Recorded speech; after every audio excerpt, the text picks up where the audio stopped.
శుక్లాంబరధరం విష్ణుం శశివర్ణం చతుర్భుజం ప్రసన్నవదనం ధ్యాయేత్ సర్వవిఘ్నోపశాంతయేత్. గురుర్బ్రహ్మా గురుర్విష్ణుః గురుర్దేవో మహేశ్వరః గురుసాక్షాత్ పరబ్రహ్మ తస్మై శ్రీగురవై నమః.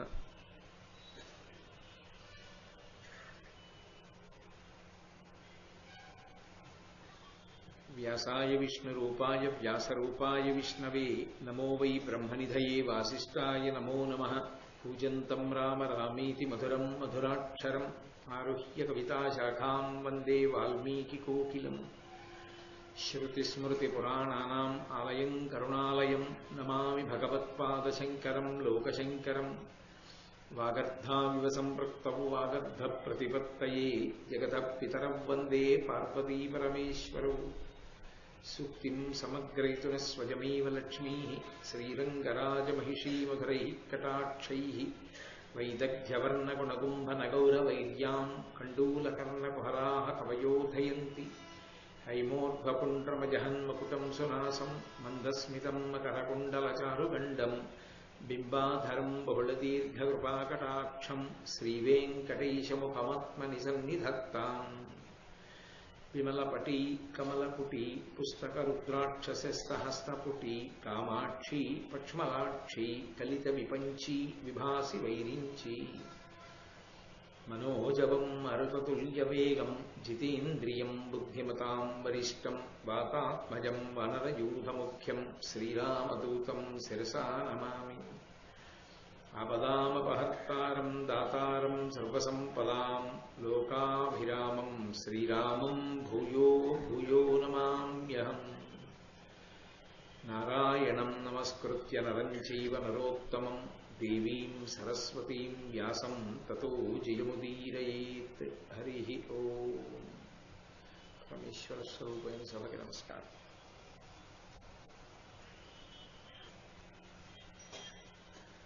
ధర్మరాజు గారు రోమశ మహర్షి యొక్క మార్గదర్శకత్వంలో తీర్థయాత్ర చేస్తున్నారు.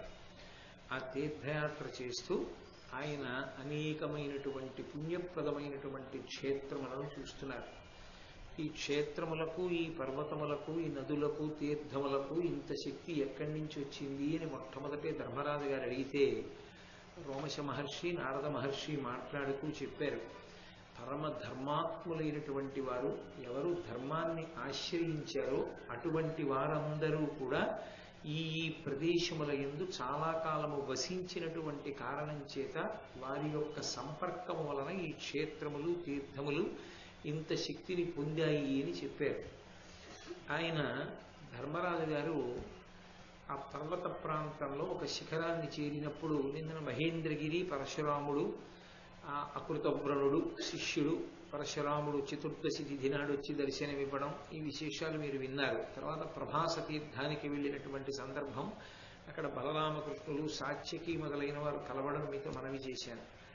అది దాటిన తరువాత ఇక్కడే శవన మహర్షి కొన్ని వేల సంవత్సరముల పాటు తపస్సు చేసినటువంటి స్థలము అని చెప్పాడు రోమశ మహర్షి.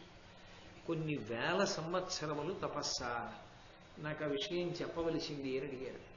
అడిగితే శవన మహర్షి చెప్తున్నాడు, వీరాసనం వేసుకుని తపస్సు చేస్తూ ఉండిపోయాడు శవనుడు. వీరాసనము అంటే కుడికాలు కింద పెట్టి ఎడంకాలు పైకెత్తి కుడి మోకాలు మీదకి పెట్టుకుంటారు. దక్షిణామూర్తి కూర్చుంటారు అలా. కుడి పాదం స్పష్టంగా కనపడుతూ ఉంటుంది, ఎడమ పాదం కుడి పాదం పక్కన ఉండదు. ఎడమ పాదం కుడి మోకాలు నుంచి కిందకి వేలాడుతూ ఉంటుంది. అలా కూర్చున్నటువంటి భంగిమని వీరాసనం వేసుకున్నారు అంటారు. వీరాసనే సుస్థితం అగ్రేవాచయతి ప్రభంజన సుఖే తత్వం మునిభ్యపరం వ్యాఖ్యాంతం భరతాదివి ప్రవృతం రామం భజే శ్యామలం అని రామచంద్ర ప్రభువు కూడా అలా కూర్చుని ఆ స్వామి హనుమని ముందుంచుకుని వేదాంత తత్వాన్నంతటినీ బోధ చేస్తుంటాడు. ఆ వీరాసనం వేసుకుని కొన్ని వేల సంవత్సరములు తపస్సులో ఉండిపోయాడు శవనుడు. శవన మహర్షి యొక్క తపస్సులో ఉన్నటువంటి గొప్పతనం ఏమిటంటే ఆయన కన్నులు మూసి తపస్సు చెయ్యలేదు. ఆయన కనురెప్పలు అలా తెరిచి ఉన్నాయి. కన్నులు తెరిచి తపస్సు చేయడం చాలా కష్టం. శ్రీ విద్యా సంప్రదాయంలో ఒక లక్షణం ఉంది, కన్నులు తెరిచి బాహ్య ప్రపంచం వంక చూస్తూ బాహ్య ప్రపంచంతో సంబంధం తెంపేసుకుని లోపల మాత్రం అమ్మవారి యొక్క ఒక రూపాన్ని దర్శనం చేస్తూ ధ్యానం చేసేటటువంటి ప్రక్రియ ఒకటి ఉంది. అది చాలా చాలా క్లేశకరం. ఎందుచేత అంటే ఆ స్థాయిని చేరుకోవడం ఎందుచేత కష్టము అంటే ఇంద్రియములన్నిటికీ కూడా నాయకత్వం వహించేటటువంటి ఇంద్రియము నేత్రం, నయనం. ఈ కంటికి ఒక లక్షణం ఉంటుంది, ఇది లాగేస్తుంది. మిగిలిన ఇంద్రియాలన్నింటినీ ప్రధానంగా ఇదే లాగుతుంది. ఇది తెరిస్తే అలా చూస్తున్నప్పుడు వెంటనే లాగుతుంది. ఎటు లాగిందో అటు మిగిలిన ఇంద్రియాలు వెళ్ళిపోతాయి. అటువంటి కన్ను తెరిచి ఉండగా జగత్తుని చూస్తూ తన కళ్ళ ముందు ఉన్న ప్రపంచాన్ని చూస్తూ తాను మాత్రం అంతర్ముఖుడై బాహ్య ప్రపంచంతో సంబంధం లేకుండా ఆయన తపస్సు యందు మగ్నుడై ఉన్నాడు. అది వీరాసనం వేసుకుని కూర్చొని. అసలు కనురెప్పలు అంతసేపు తెరిచి ఉంటాయా? ఉండవు. ఎందుకు ఉండవు అంటే అది సాధారణమైనటువంటి విషయం. కన్ను వేడెక్కితే కనురెప్ప పడిపోతుంది కంటిని రక్షించడానికి. కానీ ఆయన ఇన్ని వేల సంవత్సరముల నుండి కనురెప్పల్ని పైకి ఎత్తి ఉంచాడు. అలా కళ్ళు తెరిచి ఉన్నాయి. కళ్ళు తెరిచి ఉండగా ఆయన చుట్టూ తీగలు పొదలు అల్లుకుపోయి. అది విచిత్రం. శవన మహర్షి యొక్క తపస్సు అంటే కేవలంగా ఒక వాక్యంగా చదివితే గోచరమయ్యేది కాదది. ఆయన ఎంత అంతర్ముఖత్వాన్ని పొందాడంటే గాత్రం యదామలతాహ పరివేషయంతి అంటారు శంకరాచార్యుల వారు. ఏదైనా కదిలే వస్తువుని తీగ నమ్మదు. అక్కడే మీరు కదిలే వస్తువుని ఒకదాన్ని, అంటే నేను వెళ్ళి కూర్చున్నాను అనుకోండి, తీగ అలా పెరిగి దగ్గరికి వస్తోంది అనుకోండి, నన్ను చూసి నా కాలి వేళ్ళని తీగ చుట్టుకోదు. దానికి తెలుసు వీడు లేచిపోతాడు ఎప్పుడో అప్పుడని. అది ఇలా పక్కకు వచ్చే స్తంభాన్ని చుట్టుకుంటుంది. ఏది కదలదో దాన్ని చుట్టుకుంటుంది. తీగ చుట్టుకుంటే పక్షి నమ్ముతుంది. గాత్రం యదామలతాహ పరివీషయంతి కర్ణీ యదాహ విరచయంతి ఖగాశ్చ నీలాస్ అంటారు శంకరాచార్యుల వారు. ఈ తీగలు అల్లుకుంటే పక్షులు నమ్ముతాయి. నమ్మి పుల్లలు తెచ్చి చెవిల్లో పెడతాయి. అసలు ఎంత ధ్యానమునందున్న వాడికైనా చెవిలో పుల్ల పెడితే ఉలిక్కి పడతాడు. ఆ చెవి నిండా పుల్లలు పెట్టి గూళ్ళు పెట్టుకుంటాయి. ఇప్పుడు ఆ గూళ్ళు పెట్టుకుని ఆ గూళ్ళల్లో పక్షులు చేరుతాయి. పక్షులు చేరితే అవి ప్రశాంతంగా ఉండవు. అవి ఉదయం సాయంకాలం బ్రహ్మాండమైన గోల చేస్తాయి. గుట్లు పెట్టి పొదిగి పిల్లల్ని చేసి వాటికి తీసుకొచ్చి ఆహారం పెట్టేటప్పుడు అవి చేసేటటువంటి ధ్వనులు చాలా విశేషంగా ఉంటాయి. ఇంత అల్లరి జరుగుతున్నా ఆయనకి మాత్రం ఏమీ తెలియదు. అంటే మనసు ఇంద్రియములతో ఉండేటటువంటి సంబంధాన్ని తెంచేసుకుంటుంది. తెంచుకుని మనసు ఆత్మయందు మగ్నమై ఆనందాన్ని అనుభవిస్తూ ఉండిపోతుంది. అప్పుడు తనంత తానుగా రెప్ప పడిపోతుంది. కానీ శవన మహర్షి యొక్క తపస్సుకున్న గొప్పతనం ఏంటంటే ఆయన కళ్ళ ముందు నుంచి తీగలు అల్లేసుకున్నాయి. ఆయన కళ్ళు అలాగే ఉన్నాయి. తీగ అల్లుకుంటున్నా ఆయన కన్ను పడలేదు. కంటికి ప్రత్యేకంగా మన ప్రయత్నంతో కన్ను పడాలి అనే సంబంధం లేదు. అది నిమిచక్రవర్తి కోరుకున్నటువంటి కోరిక, వరం. ఏదైనా వస్తువు దగ్గరకు వస్తోంది కంటి దగ్గరికి అంటే రెప్ప పడిపోతుంది. కంటిని రక్షించుకోవడానికి ఓ కనురెప్ప నువ్వు వెయ్యి అని మనం ప్రత్యేకమేం ఆజ్ఞ ఇవ్వక్కర్లేదు. అదొక రకమైన రిఫ్లెక్స్ యాక్షన్, అంటే అసంకల్పిత ప్రతీకార చర్య అని. అలా ఉంటుంది ఆ కనురెప్ప యొక్క స్థితి. అటువంటి కనురెప్ప తీగ అల్లుకుంటూ కంటి ముందు నుంచి తిరుగుతున్నా ఆయన యొక్క రెప్ప పడలేదు, అలా తెరుచుకునే ఉంది. తెరుచుకుని ఉంటే సాధారణంగా తపస్సులో ఉండే లక్షణం ఏమిటంటే శరీరము శుష్కించిపోతుంది, తేజస్సు పెరిగిపోతుంది. ఆ పెరిగిపోయిన తేజస్సు రోమ కూపములలోంచి కూడా బయటికి కొడుతుంది. అంటే చెమట బయటికి వెళ్ళడానికి ఉన్నటువంటి చిన్ని చిన్ని కనపడని సూక్ష్మమైన రంధ్రముల నుండి కూడా ఆ తేజస్సు బయటికి కొడుతూ ఉంటుంది. అది శమన మహర్షి విషయంలో కళ్ళలోంచి తేజస్సు చాలా ప్రకాశవంతంగా వస్తోంది. ఆయన చుట్టూ పొద అల్లేసుకుంది, తీగలు అల్లేసుకున్నాయి. కాబట్టి ఎవరైనా పగటిపూట అలా వెళ్ళిపోతున్న వాళ్ళు దగ్గరగా వెళ్ళి చూస్తే అందులోంచి ఏదో చిన్న చిన్న టార్చ్ లైట్లు వెలుగుతున్నట్టుగా కాంతి వస్తూ ఉంటుంది. అలా గమనించకపోతే అదొక పెద్ద డొంక, అదో పెద్ద పొద అనుకుని వెళ్ళిపోతూ ఉంటారు. అందులోనే ఉన్నాడు ఆయన. ఆయన యందు మాంసమంతా హరించుకుపోయింది. ఎందుకంటే సప్తధాతువులలో ఆహార స్వీకారము లేకుండా ఆయన వాయువు చేత శరీరాన్ని నిలబెట్టాడు. నిలబెట్టిన కారణం చేత మాంసం అంతా పోయింది, నెత్తురు అడుగంటిపోయింది, కేవలము ఎముకల మీద చర్మము కప్పబడింది. అటువంటి అస్థిపంజర స్వరూపాన్ని పొందాడు. ఎముకలు మీద చర్మం కప్పబడి ఉంది, చర్మం కప్పబడకుండా కనబడుతుంది అస్థిపంజరం. అటువంటి రూపాన్ని పొంది ఉన్నాడు. కానీ ఆ కాంతి కన్నులలోంచి పైకొస్తోంది. అటువంటి స్థితిలో ఆయన ఎక్కడైతే అంత గొప్పగా ధ్యానమగ్నుడై ఉన్నాడో ఒక సరోవరం దగ్గర, ఆ సరోవరంలో జలక్రీడలు సలపాలి అనేటటువంటి ఉద్దేశ్యంతో అక్కడ ఉన్నటువంటి ఉద్యానవనంలో అరణ్యంలో విహారం చెయ్యాలనేటటువంటి కోరికతో 4000 మంది రాణులతో కలిసి శర్యాతి అనబడేటటువంటి మహారాజు గారు వచ్చారు. ఆయనకి ఒక్కతే కూతురు, ఆమె పేరు సుకన్య. ఆ సుకన్య కూడా తల్లులతోటి తండ్రితోటి కలిసి అరణ్యానికి వచ్చింది. ఆమె మెరుపు తీగ వంటి శరీరము కలిగినది అన్నారు నన్నయ్య గారు. అంటే అంతటి అందగత్తె. ఆమె తన యొక్క చెలికత్తెలతో కలిసి క్రీడిస్తోంది, ఆడుకుంటాడు.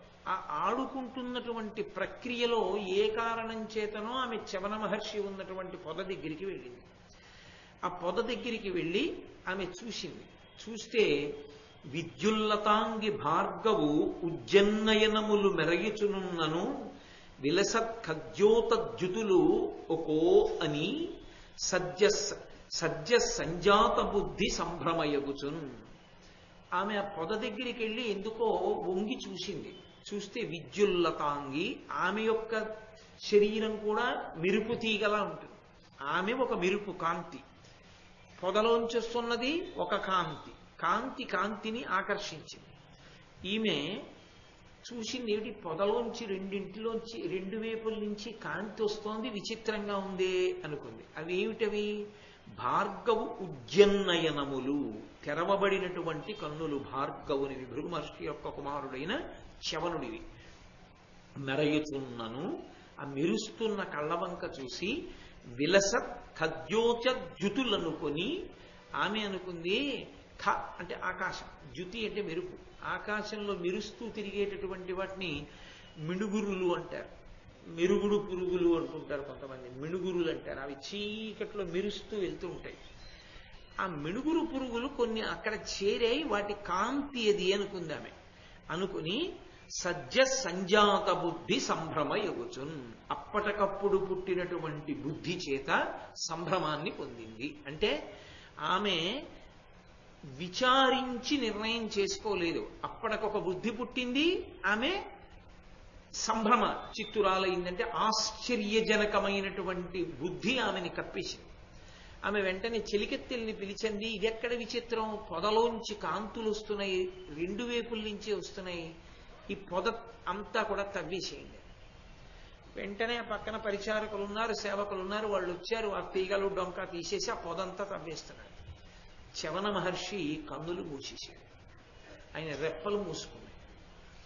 రెప్పలు మూసుకుపోయిన కారణం చేత వెలుతురు ఆగిపోయింది.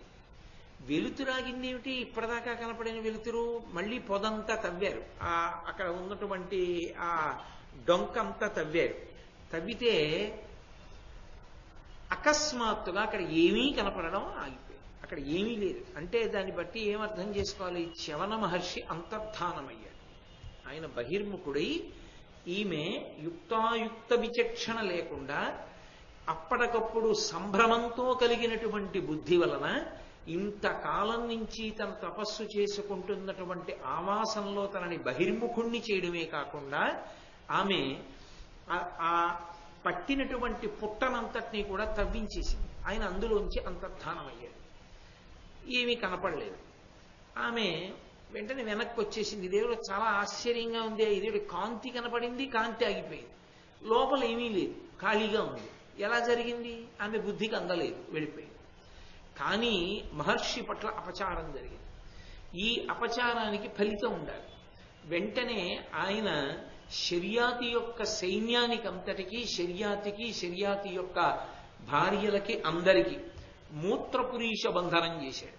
మూత్రపురీష బంధనము అంటే అధోముఖంగా వెళ్ళిపోవలసినటువంటి జీర్ణమైన శేష ఘన పదార్థము వెళ్ళవలసిన దాన్ని తీసుకున్నటువంటి నీటిలోని శేషం బయటికి వెళ్ళవలసినటువంటి మార్గాన్ని ఆయన నిర్బంధించాడు, ఆపేశాడు. మూత్రపురీషములు బయటికి వెళ్ళలేదు.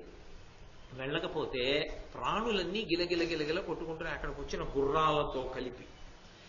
ఆయన శక్తి ఎటువంటిది! తపస్సు చేత ఆయన ఏవైనా చెయ్యగలడు. అది తపస్సు యొక్క గొప్పతనం. ఇది చెప్తున్నాడు ధర్మరాజు గారికి రోమశ మహర్షి.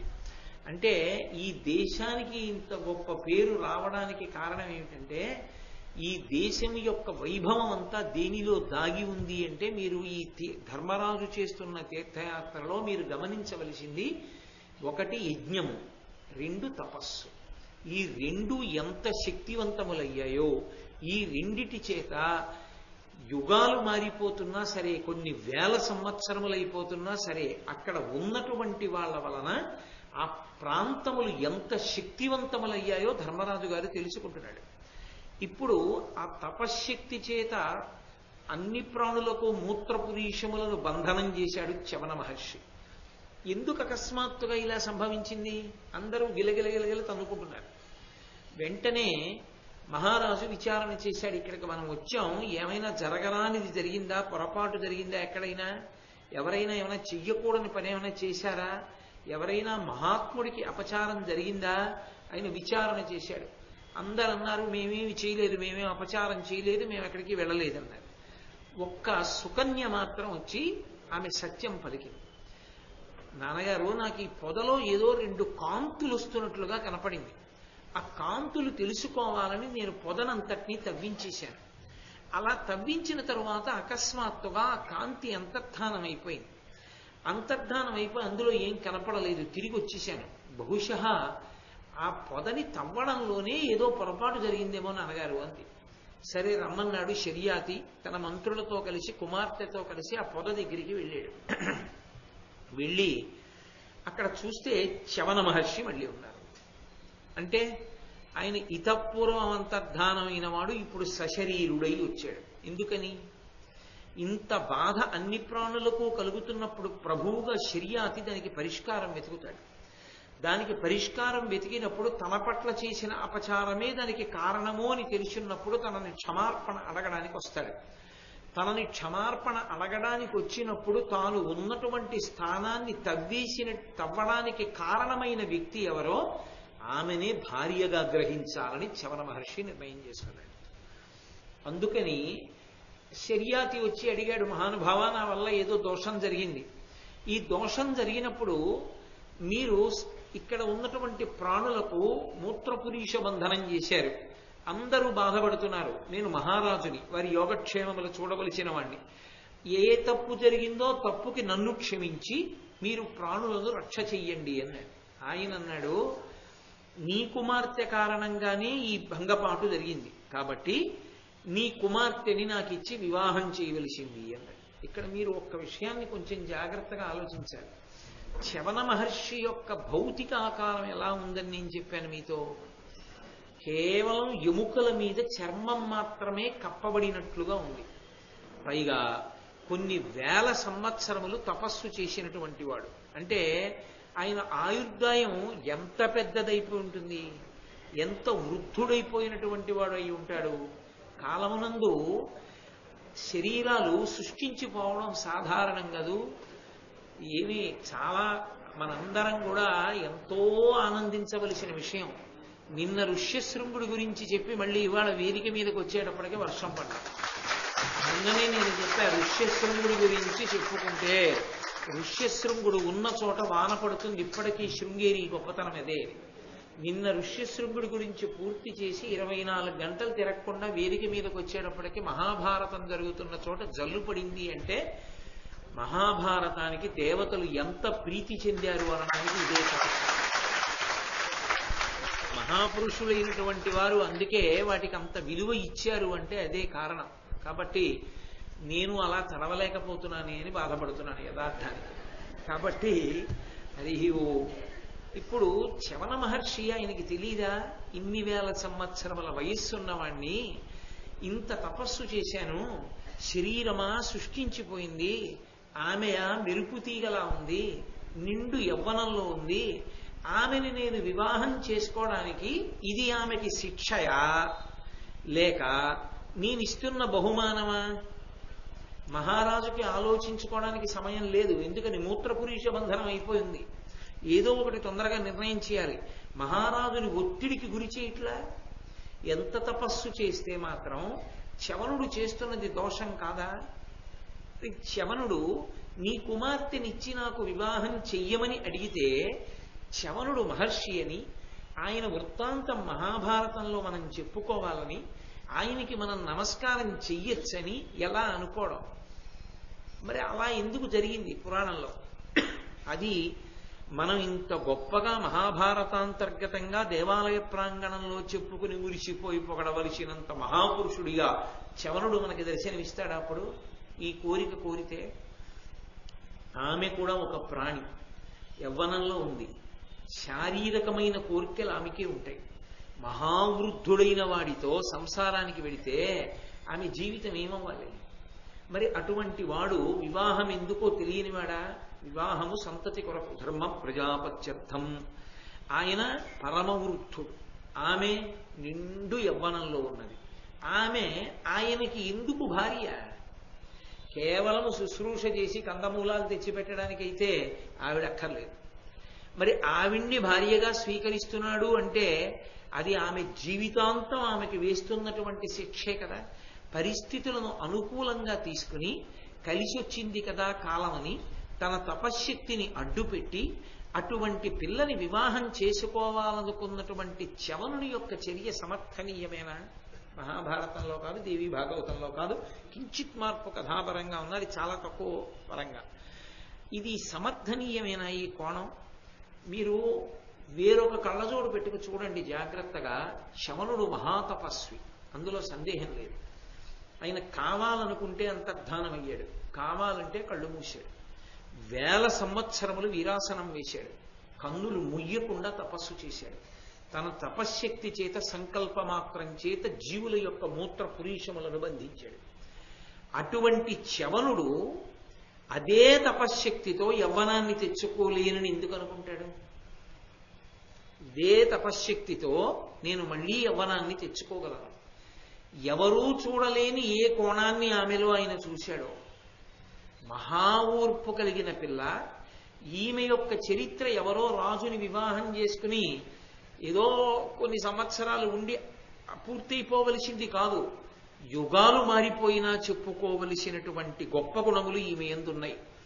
అవి ప్రకాశించాలంటే ఈమె నాకు ఇల్లాలు కావాలని చవనుడు అనుకున్నాడు. అది యథార్థం. అది కాకపోతే చవనుని యొక్క శక్తిని నన్నయ్య గారు ఎందుకు చెప్పినట్టు, వ్యాసుడు ఎందుకు చెప్పినట్టు? కాబట్టి ఆయన ఇమ్మని అడిగాడు. మహారాజుకి వినా మార్గం ఇంకొకటి లేదు. ప్రజారక్షణ చెయ్యాలి అంటే తన కూతురును ఒక్కదాన్నే కాపాడుకుందామన్నా మూత్రపురీష బంధనం చేత ఆమె కూడా దక్కదు. కాబట్టి తప్పకుండా ఇస్తానన్నాడు. అక్కడే పాణిగ్రహణం చేసేశాడు చవన మహర్షి. మహారాజు బహుశಃ మనసు రాయి చేసుకుని వెళ్ళిపోయాడు శర్యాది. ఆయనతో పాటు పరివారం వెళ్ళిపోయాడు. ఏదో సంతోషంగా గడుపుదామని వచ్చినటువంటి వాడు మహావృద్ధుడైన తపస్వికి తన కుమార్తెనిచ్చి వివాహం చేసి వెళ్ళిపోయాడు. చవనుడు మన ఆశ్రమానికి వెళ్ళిపోదాన్ని రాన్నాడు. అది ఎక్కడ ఉంటుంది? అరణ్యంలో ఉంటుంది. ఆయన నడవగలడా? ఈమె చెయ్యి పట్టుకుని చిటికిని వేలు పట్టుకుని 7 అడుగులు వేయవలసిన పిల్ల మహావృద్ధుడైనటువంటి చవనుణ్ణి పట్టుకుని ఏ ముత్తాతగారో అనుకోవలసిన వాణ్ణి భర్తని చెయ్యి పట్టుకుని అరణ్యంలోకి తీసుకెళ్లి ఆశ్రమంలోకి తీసుకెళ్ళి మనసా శుశ్రూష చేస్తోంది. మనసా అన్న మాటకు అర్థం ఏంటి? ఆమె చవనుని ఎంతగా మనసులో ఆదరించింది, ఎంత ప్రేమించింది, ఎంత సంతోషించిందంటే, ప్రేమించింది అన్న మాటని మీరు ఇవాళ ఉన్నటువంటి పరిస్థితుల్లో లౌకికమైన కోణంలో చూడకూడదు. నేను చేసినటువంటి పదప్రయోగం యథార్థ కోణంలో చేశాను. ప్రేమించారు అన్న మాటకు అర్థం ఏమిటంటే ప్రతిఫలాపేక్ష లేకుండా అనేది అర్థం. ప్రేమ అన్న మాటకు అర్థం ఏంటంటే ప్రతిఫలమును ఆశించకుండా అవతల వారి యందు అనురక్తులవుతా. భర్త భార్యని ప్రేమిస్తాడు. ఆ భార్య ఏదో ఇవ్వాలని ప్రేమించడు. ఏమిటో ఇద్దరం పెద్దవాళ్ళం అవుతున్నాం, దీని బ్రతుకెలాగో అని బెంగపెట్టుకుంటాడు. ఇద్దరూ బాగా పెద్దవాళ్ళు అయిపోతాయి, అంతే తప్ప అందులో ప్రతిఫలం ఉండదు. ఏమిటో ఈయన పెద్దవారు అయిపోతున్నారు, పాపం ఆరోగ్యం పూర్వంలా ఉండట్లేదు అని బెంగ పెట్టుకుంటుంది తప్ప ఆయన వలన ఏమీ కోరుకోదు. తల్లిదండ్రులు బిడ్డల్ని ప్రేమిస్తారు. వీడు రేపొద్దున్న ఉద్యోగం వచ్చి పెద్దవాడు అయిన తర్వాత నాకు నెలకింతని ఇస్తాడని చెప్పి తల్లిదండ్రులు బిడ్డల్ని పెంచి పోషించరు. ఏమీ కోరకుండా వాళ్ళు బిడ్డలు కనుక పెంచి పోషిస్తారు. బిడ్డలు తల్లిదండ్రులను ఎందుకు ప్రేమిస్తారు? వాళ్ళు తల్లిదండ్రులు కనుక, అంతే తప్ప దానికి కారణాలు ఉండవు. కారణం లేకుండా అభిమానిస్తే దాన్ని ప్రేమ అంటారు. ఇది నాకే దక్కాలి అని కానీ, ఇది వేరొకరికి దక్కకూడదు అని కానీ అభిమానిస్తే దాన్ని ప్రేమించారన్నారు, కామించారంటారు. ఒక మాటకొక మాట వాడితే కొన్ని కోట్ల మంది జీవితాలు తగలబడిపోతాయి. అదే జరిగింది వాళ్ళ సమాజంలో. కామించడాన్ని ప్రేమించడంగా మాట్లాడుతున్నారు. కామము వేరు, ప్రేమ వేరు. ప్రేమది పట్టాభిషేకం, పెద్దరికం. దాని యందు ఏ ప్రతిఫలాపేక్ష ఉండదు. ఆమె భర్తని ప్రేమించి, నా భర్త అయితే ఇక్కడ ఒక మాట తప్పకుండా చర్చకు వస్తుంది. ఆమె భార్యాస్థానములో ఉన్నప్పుడు ఆమెకి మాత్రం సంతాన అపేక్ష ఉండదా? ఆమె మాత్రం చవనునితో కలిసి సంతోషంగా గడపడము అన్న మాటకు అర్థం వృద్ధుడిగా కాకుండా యవ్వనంలో ఉంటే బాగుండు అన్న మాట ఆమెకు ఉండదా? అయితే ఇక్కడ మీరు ఒక్క విషయం గమనించాలి. అలా తను గడిపడం అంటూ వస్తే చవనుడు యవ్వనంలోకి వచ్చి, అంతే తప్ప ఇంకొక మాట రాదు ఆవిడ మనసులో. అది ఆవిడ గొప్పతనం, అది పాతివ్రత్యం అంటే. ఆయన కాకుండా వేరొకడు ఎవడైనా అంతటి అందగాడు యవ్వనంలో ఉన్నవాడు అని ఆమె వాక్యాన్ని పూర్తి చేయదు. ఈ చవనుడే యవ్వనంలోకి వెళ్ళి ఉంటే ఎంత బాగుండేదో అనుకుంటుంది. ఏమిటి దోషం? ఏమైనా దోషం ఉందా? అలా ఉండగలరా? అలా ఉండగలిగిన పరిణితి సుకన్య యందు మాత్రమే ఉన్నదని పసిగట్టిన వాడు చవనుడు. అందుకని ఇప్పటికీ చెప్పబడుతోంది ఆవిడ గొప్పతనం. ఇప్పుడు చవనుడు సుకన్యకు ఉపకారం చేశాడా, అపకారం చేశాడా? ఉపకారమే చేశాడు. లేకపోతే సుకన్య గుణాలు ఎందుకు కీర్తింపబడతాయి లోకంలో, ఎందుకు ప్రకాశిస్తాయి? కాబట్టి భార్యగా స్వీకరించాడు. ఆమె పాతివ్రత్యాన్ని గమనిస్తున్నాడు. తన తపస్సు ఎంత శక్తివంతమైనదో స్త్రీకి పాతివ్రత్యం అంతే శక్తివంతమైనది. ఇంత తపస్సుతో అవసరమైతే అంతర్ధానం కాగలిగిన వాడు యవ్వనంలోకి కూడా వెళ్ళలేడా? వెళ్ళగలడు. కానీ ఆయన సుకన్య యొక్క గుణములను ప్రకాశింపజేయడం ప్రధానంగా ఉన్నవాడు. ఆమె గొప్పతనాన్ని లోకానికి చాటి చెప్పాలి. ఆమె పాతివ్రత్య ప్రభావము తనని యవ్వనంలోకి తీసుకెళ్తుంది ఒకనాడు. దాని చేత ఇంత తపస్వి అయినటువంటి చవనుడు యవ్వనంలోకి వెళ్ళలేదు. తన పాతివ్రత్యము చేత ఆమె వృద్ధుణ్ణి యవ్వనంలోకి వచ్చేవాడిగా చేసుకుంది. అందుకుని ఆమె శాశ్వతరాలవుతుంది భారతీయ వాంగ్మయమునందు. ఒక స్త్రీ పాతివ్రత్య ధర్మాన్ని ప్రకాశింపచేస్తున్నాడు. ఆమె ఎంత గొప్పదో కాలచక్రాన్ని వెనక్కి తిప్పగలదు. వెళ్ళిపోయిన అవస్థ రాదింకా. బాల్యాదిశ్యపి జగ్రదాదిషు తథా సర్వాస్వస్థాస్యపి వ్యావృత్త స్వనువర్తమానమహమిత్యంత స్ఫురంతం సదా స్వాత్మానం ప్రకటీకరోతి భజతాం యో ముద్రయా భద్రయా తస్మై శ్రీ గురుమూర్తయే నమ ఇదం శ్రీ దక్షిణామూర్తయే అంటారు శంకర భగవత్పాదులు దక్షిణామూర్తి స్తోత్రంలో. అవస్థ వెళ్ళిపోతూ ఉంటుంది. బాల్యము వెళ్ళిపోయింది, యవ్వనము వెళ్ళిపోయింది. ఎవరైనా పిల్లలు క్రికెట్ ఆడుకుంటూ ఉంటే నేను అప్పుడప్పుడు నిలబడి చూస్తూ ఉంటాను. నేను చిన్నప్పుడు బాగా క్రికెట్ ఆడినవాడిని. నాకు వాళ్ళలా పరిగెత్తుకెళ్ళి బాల్ వేయాలని, కొట్టాలని అనిపిస్తుంటుంది. ఊరిని అసాధ్యం. ఇప్పుడు నువ్వు అలాంటి పనులు చేస్తే రేపు పొద్దున భారతం చెప్పడానికి నడుము ఊగిపోతుంది, ఎక్కలేదు, వేదికి ఎందుకు వచ్చిన గొడవ. కాబట్టి ఈ వయస్సులో అవన్నీ చేసే పనులు ఊరుకో. అంటే ఈ శరీరమునందున్న నేను ఆ అవస్థని దాటిపోయాను. ఇప్పుడు నాకు ఆ ఓపిక లేదని నేను తెలుసుకుంటున్నానా లేదా? అలా పిల్లల్లా నేను ఆడలేను, పిల్లల్లా పరిగెత్తలేదని నాకు తెలుస్తోందా, తెలియట్లేదా? ఇప్పుడు నేను పిల్లాడిని అయిపోదామంటే అయిపోగలనా? అయిపోలేను. అలా అయిపోతే అది సృష్టికి విరుద్ధం, కాలచక్రము యొక్క ధర్మానికి విరుద్ధం. అది సృష్టికే విరుద్ధమైన విషయము సంభవము కావడము తపస్సు చేత సాధ్యం. ఆ తపస్సు ఉన్న చవనుడు రావట్లేదు. అలా తపస్సుతో సమానమైనది పాతివ్రత్యము స్త్రీకి. ఆమె తన పాతివ్రత్యము చేత తన్ని తెస్తుంది యవ్వనంలోకి. చవనుడు 1000 సంవత్సరములు వీరాసనం వేసుకుని తపస్సు చేసిన వాడని చెప్పడం కాదు, సుకన్య యొక్క మనసు ఎంత గొప్పదో, ప్రతికూల పరిస్థితుల యందు పాతివ్రత్యాన్ని అలా నిలబెట్టుకున్నదో. ఏదో ఒండొడుల మధ్య అనురాగం ఉండి చాలా కాలం ఒకరినొకరు అర్థం చేసుకుని దాంపత్య జీవనాన్ని గడిపి ఏదో కొంతకాలం అయిన తర్వాత ఏ కారణం చేతనో ఆయన నుండి ఆమె విడివిడి కొంతకాలం ఉండవలసి వస్తే ఏ ప్రలోభాలకి లొంగకుండా భర్త ఎందే మనసు కలిగినదై ఉండి తన పాతివ్రత్యమును నిరూపించుకున్నటువంటి ఘట్టములు కలిగినటువంటి ఐతిహ్యములు ఎన్నో ఉన్నాయి. అది వేరు. అసలు పెళ్లి చేసుకుంటూనే అప్పజెప్పేసి వెళ్ళిపోయాడంతే శర్యాతి. ఆడుకుందామని వెళ్ళిన పిల్ల కొన్ని 1000 సంవత్సరాల వృద్ధుడికి భార్య అయిపోయింది. ఎంత చెదిరిపోవాలి ఆవిడ మనసు. ఎవరు లేరు పంచుకోవడానికి, మాట్లాడడానికి ఎవరు లేరు. ఆమె అంత శుశ్రూష చేసి మనసులో భర్తృస్థానమునందు ఆయనని తప్ప వేరొకరిని ప్రతిష్ఠించలేదు. ఇది ప్రకాశించాలి ఎక్కడో, ఇది తెలియాలి లోకానికి. ఇది లోకానికి తెలియడానికి ఆమె పాతివ్రత్యమే పంట పండిస్తుంది ఎక్కడ. కాబట్టి ఒకానొక నాడు అశ్వినీ దేవతలు వచ్చారు. వాళ్ళు నకుల సహదేవులు వాళ్ళ అంశలో వచ్చిన వాళ్ళు. దేవతలందరిలోనూ చాలా అందగాళ్ళు అని చెప్పబడేటటువంటి వాళ్ళు అశ్వినీ దేవతలే. వాళ్ళు దేవ వైద్యులు. వాళ్ళు దేవతలకి వైద్యం చేస్తూ ఉంటారు. దేవతలకి కూడా రోగాలు ఉంటాయా అండి, దేవతలకు కూడా వైద్యం చేయవలసి ఉంటుందా అండి అంటే కొన్ని పదవులు ప్రత్యేకించి గౌరవార్హతగా అలా అట్టే పెట్టబడి ఉంటాయి. రాష్ట్రపతికి ఈయన ఫిజీషియన్గా ఉన్నారండి అంటారు. ఆయనకి ఎప్పుడూ ఆ ఫిజీషియన్తో అవసరం రాకపోయినా రాష్ట్రపతికి ఒక ఫిజీషియన్, ఒక డాక్టర్గా ఉన్నారు ఆయన.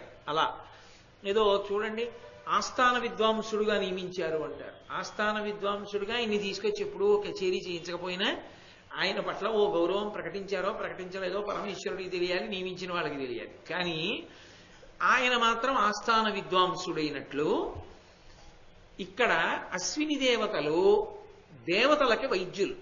అందుచేత వాళ్ళు దేవతా భృత్యులు. దేవతలకి సేవ చేస్తారు తప్ప దేవతలతో సమాన స్థానం కాదు వాళ్ళది. కానీ వాళ్ళు మహాందగాళ్ళు. దేవతలలో అందం ఎవరిది అని అడిగారు అనుకోండి, ఇక ఎవరి పేరు చెప్పడానికి ఏం పెద్ద ఆలోచించక్కర్లేదు. అశ్విని దేవతలు అంటే 1 మార్క్ వచ్చేసినట్టే, టిక్ పెట్టేస్తారు. అంతటి అందగాళ్ళు వాళ్ళు. అందుకే ఆ అంశలో వచ్చినవాడు కాబట్టి నకులుడు బురద పూసుకుని వెళ్ళాడు అరణ్యవాసానికి. తన అందం, అయ్యో ఇలాంటి వాడు అరణ్యవాసానికి ఎడుతున్నాడని తట్టుకోలేక ప్రజలు స్పృహ తప్పిపోతారని బురద రాసుకుని వెళ్ళాడు ఆయన. అంతటి అందగాడు. అటువంటి అశ్విని దేవతలు కనపడ్డారు. కనపడితే సహజంగా మనసు అనేటటువంటిది ఏమిటి ప్రతిపాదన చేయాలి? అరే నేను ఇంత అందగత్తని, అలాంటి వాడు అనాలి. నేను పూర్తి చేస్తే సుకన్యా పాతివ్రత్యానికి నేను ప్రసంగించడానికి అనర్హుణ్ణి అయిపోతాను. అందుకని నేను పూర్తి చెయ్యట్లా. సుకన్య మనసుతో మాట్లాడుతున్నాను కాబట్టి. ఆమె మనసులో ఆ ఆలోచన రాలేదు. వాళ్ళెవరో యవ్వనంలో ఉన్నవాళ్ళు, చాలా అందంగా ఉన్నవాళ్ళు. అలా నా భర్త కూడా ఉంటే ఎంత బాగుండో అనుకో. అంతేకాని వాళ్ళు బాగున్నారు, వాళ్ళు ఎంత అందంగా ఉన్నారో నాకు అలాంటి భర్త అనలేదు. నా భర్త అలా ఉండి ఉంటే యవ్వనంలో ఉంటే ఆమెకు అందగాడే, ఇప్పుడు అందగాడే.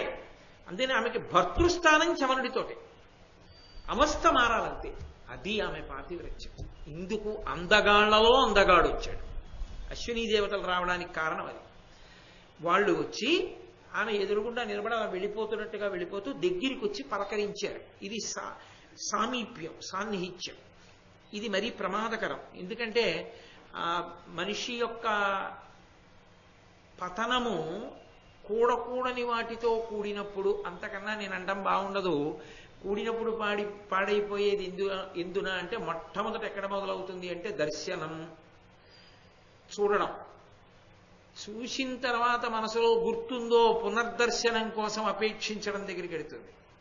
ఇంకోసారి చూడడానికి అవకాశాన్ని వెతుకుతుంది మనసు. అక్కడతో ఆపాలి. అలా మాట వినలేదనుకోండి, నీకు కనపడింది కామాక్షి అని చెప్పాలి. లేదనుకోండి, అది మళ్ళీ ఇంకోసారి చూడడానికి అవకాశం అడుగుతుంది. అడిగి ఊరుకోదు, సన్నిహితం అవ్వాలని కోరుతుంది, మాట్లాడదా ఉంటుంది. సంభాషణం. చిట్ట చివరికి ఏమవుతుంది అని చెప్పారంటే బ్రహ్మచర్యము నశిస్తుందని చెప్పారు. కాబట్టి వాళ్ళు మాట్లాడుతున్నారంటే ప్రమాదం ఇంకో మెట్టు పైకి వెళ్ళింది. వాళ్ళన్నారు, పోనీ మాట్లాడింది ఏమమ్మా, ఎంత అదృష్టవంతురాలివమ్మా, ఎంతటి మహాపతివ్రతమమ్మా అని అహల్య పాదాల మీద రాముడు పడ్డట్టు వాళ్ళేం పడలేదు.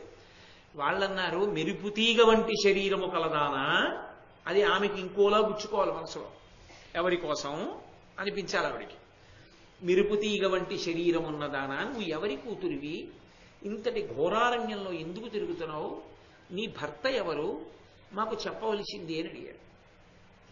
ఆమె అంది, నా భర్త చవనుడు, నేను శర్యాతి కుమార్తెని అంది. వాళ్ళు మాట్లాడలేదు వెంటనే, అది నన్నయ్య గారి రచన ప్రౌఢి. వాళ్ళు వెంటనే జవాబు చెప్పలేదు, ఇద్దరు పక పక పక పక నవ్వారు. అంటే పిచ్చిదానా, ఇంత అమాయకపు నిర్ణయం ఎలా చేసుకున్నావని కానీ, ఇలా ఎలా మోసపోయావని కానీ భావన వచ్చేట్టు. అంటే అప్పటి వరకు బాగున్న వాళ్ళు ఓ వెర్రి నవ్వుకో ఓ వెర్రి మాటకో మనసు మారుతుంది, ఒక్కలా మారిపోవచ్చు. ఎంత నేను తెలియక అమాయకత్వంతో ఆడపిల్లని పుట్ట తవ్విస్తే మాత్రం ఇంత పెద్ద కోరిక కోరాలయ్యినా అని కూడా అనుకోవచ్చు సుకన్య. వాళ్ళన్నారు, ఎంత వృద్ధుడమ్మా చవనుడు, ఆయన దొరికాడా నీకు భర్తగా, ఎలా చేసుకున్నావు, పోన్లే చేసుకుంటే చేసుకున్నావు, ఇప్పటికైనా నువ్వు కోరుకుంటే నవయవ్వనంలో ఉన్న వరుడు నీకు దొరికేటట్టుగా నిన్ను మేము అనుగ్రహిస్తాం, మేము అశ్వినీ దేవతలు అన్నాడు. ఇక్కడ రెండు కోణాలు ఉన్నాయి. ఒకటి, ఆమె విని అధిక్షేపించి వెళ్ళిపోవడం, విని లొంగడం. రెండిటిలో ఏదైనా ఆవిడ ఎన్నుకోవచ్చు ఆమె మనస్థితిని బట్టి. ఆమె వెంటనే ఆ అశ్విని దేవతలతో జవాబు చెప్పింది. ఆవిడంది, చవనునందు నాకు సంతత ప్రీతి అయ్యుండా ఇట్లు పలుకుటుచితమగునే అని నిజేశ్వరునకు అప్పుడ వారల పలుకులెరుగ చెప్పే పంకజాక్షి. ఇది సుకన్య యొక్క గొప్పతనం. ఇది ప్రకాశింపచేస్తున్నాడు చవన మహర్షి. నా మనసు ఎప్పుడూ ప్రీతితో ఉండేది ఒక్క చవనుని యందే. అంటే మీకేమైనా ఓపిక ఉంటే ఆయన్ని చెయ్యండి, యవనంలో ఉండేవాడిగా, అంతే తప్ప మీరు వరం ఇస్తానన్నారు కదా అని యవనంలో ఉన్న ఇంకొకడిని వరుడిగా స్వీకరించేటటువంటి తప్పు ఆలోచనతో కూడుకున్న దానిని నేను కాను. ఒక్కటే జవాబు చెప్పి వెళ్ళిపోయింది. వెళ్ళిపోయి ఆమె చవన మహర్షి దగ్గరికి వెళ్ళింది. ఆయన త్రికాలవేది, అన్నీ తెలుసుకోవాలి, ఏమీ తెలియని వాళ్ళ కూర్చున్నాడు. వెళ్ళి ఆయనతోనే చెప్పింది, ఇలా కనపడ్డారు, నీకు నవయవ్వనంలో ఉన్న వరుణ్ణి చూస్తామన్నారు, నా మనస్సు సంతతము చవన మహర్షి ఎందే ఉంటుందని నేను చెప్పాను అన్నది. ఆయన అన్నాడు, వారలు ఎలా చెప్పారో అలా చెయ్యి వెళ్ళి అన్నాడు. అంటే ఈ సంభాషణ మీరు భారతం చదివితే, నేను భారతం చదివితే కొంచెం జాగ్రత్తగా పరికించకపోతే, వాళ్ళు ఎవరినో వరుడిగా ఇస్తానన్నారు కదా, వాడిని స్వీకరించి వాడితో కూడు అని చెప్పాడు అని అర్థం అవుతుంది. అలా చెప్తే చవనుడు ఎందుకు అవుతాడు, మహర్షి ఎందుకు అవుతాడు, తపస్వి ఎందుకు అవుతాడు, సుకన్యని చేపట్టిన వాడు ఎందుకు అవుతాడు, అది కాదు దాని అర్థం. వాళ్ళు ఏం చెప్పారో అది చెయ్యి. అంటే నీ మనసులో ఏముంది, నాయందు ప్రీతి ఉంది, భర్తృస్థానంలో నేనే ఉంటాను నాకు తెలుసు, నీ పాతివ్రత్యం నాకు తెలుసు. కాబట్టి నవయవ్వనంలో ఉన్నవరుడితో కూడడం నన్ను నవయవ్వనంలో ఉన్నవాడిగా చేసుకో నీ పాతివ్రత్యంతో, వాళ్ళ అనుగ్రహంతో. ఆమెకి అలాగే అర్థం అవుతుంది. ఎందుకని ఇంకోలా అర్థం అవడానికి అది లేకి మనసు కాదు. కాబట్టి ఇప్పుడు ఆవిడ మళ్ళీ అశ్విని దేవతల దగ్గరికి వెళ్ళింది. నేను నా భర్త యందు మాత్రమే మనసు ప్రీతితో ఉంటుంది అన్నాను కదా, మీరు నవయవ్వనంతో వరుణ్ణిస్తానన్నారు కదా, అంటే ఏమిటి దాని అర్థం? అప్పుడు నవయవ్వనంతో వరుణ్ణిస్తానన్నారు, నా మనసు చవనుని యందే ఉంది అంటే నవయవ్వనంతో చవనుణ్ణి ఇవ్వండి నాకు వరుడిగా కదా దాని అర్థం, ఇవ్వండి అన్నారు. వాళ్ళ ఆవిడ యొక్క పాతివ్రత్యానికి తెల్లబోయారు. ఒక అంతిమ పరీక్ష పెట్టారు. చవన మహర్షిని రమ్మని ముగ్గురు కలిసి అక్కడ ఉన్నటువంటి సరోవరంలో దిగి స్నానం చేసి పైకొచ్చారు. ముగ్గురు నిండు యవ్వనంలో ఉన్నటువంటి స్థితిని పొందారు చవనుడిలాగా. ఆమె చవన మహర్షి ఎవరో ఆయన ఎందే తన యొక్క అనురాగాన్ని వ్యక్తం చేసి ఆయన చెయ్యి పట్టుకుంది. ఆమె కనిపెట్టగలదు. ఎందుచేత ఆమెకి భర్తగా ఆయనతో అనుబంధం ఉంది. ఉన్న కారణం చేత ఆయన ఊపిరిని, ఆయన కదలికని, ఆయన చూపుని దేన్నైనా ఆమె పసిగట్టగలదు. అంతే. ఇంకా దానికి వేరే పరీక్షలు అవి ఏం అక్కర్లేదు. పైకి ఎంత ఒకలా ఉన్నా తన భర్తని తాను పసిగట్టలేని అమాయకురాలు సుకన్య కాదు. అది ఆమె పాతివ్రత్య విశేషం. కాబట్టి తన భర్త చెయ్యి తాను పట్టుకుంది. అశ్విని దేవతలు పొంగిపోయి, అమ్మా ఏమి మహాపతివ్రతవమ్మా నువ్వు, నీ పాతివ్రత్యము సర్వకాలముల యందు లోకంలో ప్రకాశించుగాక. కాబట్టి నీకు నీ భర్తని నవయవ్వనంలో ఉన్నవాడిగా ఇస్తున్నాను, తీసుకో అని ఇచ్చేశారు. ఇప్పుడు చవన మహర్షి మంచి యవ్వనంలో ఉన్నవాడిగా సుకన్యకి దక్కాడు. ఇప్పుడు అంతకన్నా గొప్పవాడు ఎవరుంటాడు లోకంలో? పరమ సంతోషంగా వాళ్ళిద్దరూ జీవనం చెయ్యాలి. దీనికి కృతజ్ఞతగా, అంటే తన భార్య యొక్క గుణములను ప్రకాశింపచేసినటువంటి వారు తన భార్య పాతివ్రత్యాన్ని అడ్డు పెట్టి తనకు ఉపకారం జరిగింది, యవ్వనాన్ని పొందాడు కాలానికి వ్యతిరేకంగా. కాబట్టి మళ్ళీ తిరిగి ప్రత్యుపకారం చెయ్యాలి. తన తపస్సుతో తను యవ్వనం తెచ్చుకోలేదు, కానీ ఇచ్చినటువంటి అశ్విని దేవతలకు ఇస్తానన్నాడు. ఎందుకని? సుకన్య యొక్క గుణములను ప్రకాశింపజేశారు కాబట్టి. అది చవనుని మనసు. అది దాంపత్యం అంటే. అసలు దాంపత్యం అంటే చవనుడు సుకన్య. ఇందులో ఎంత దాంపత్యమునకు సంబంధించిన ధర్మాన్ని ప్రకాశింపజేశారో చూడండి. ఒండరుల మనసులు ఒకరి మనసు ఒకరి దగ్గర ఉండడం తప్ప వేరు మనసులు కావు సుకన్య చవనులవు. కాబట్టి ఆయన అన్నాడు, మీకు ఇప్పటి వరకు యజ్ఞంలో సోమపానం చేసేటటువంటి అర్హత లేదు. సోమరసం అని సోమలతని తీసుకొచ్చి పిండుతారు యజ్ఞంలో. ఆ సోమపానం మీరు చెయ్యకూడదు. కానీ ఎందుకని? దేవతా భృత్యులు కనుక దేవతలకి సేవ చేస్తున్నారు మీరు.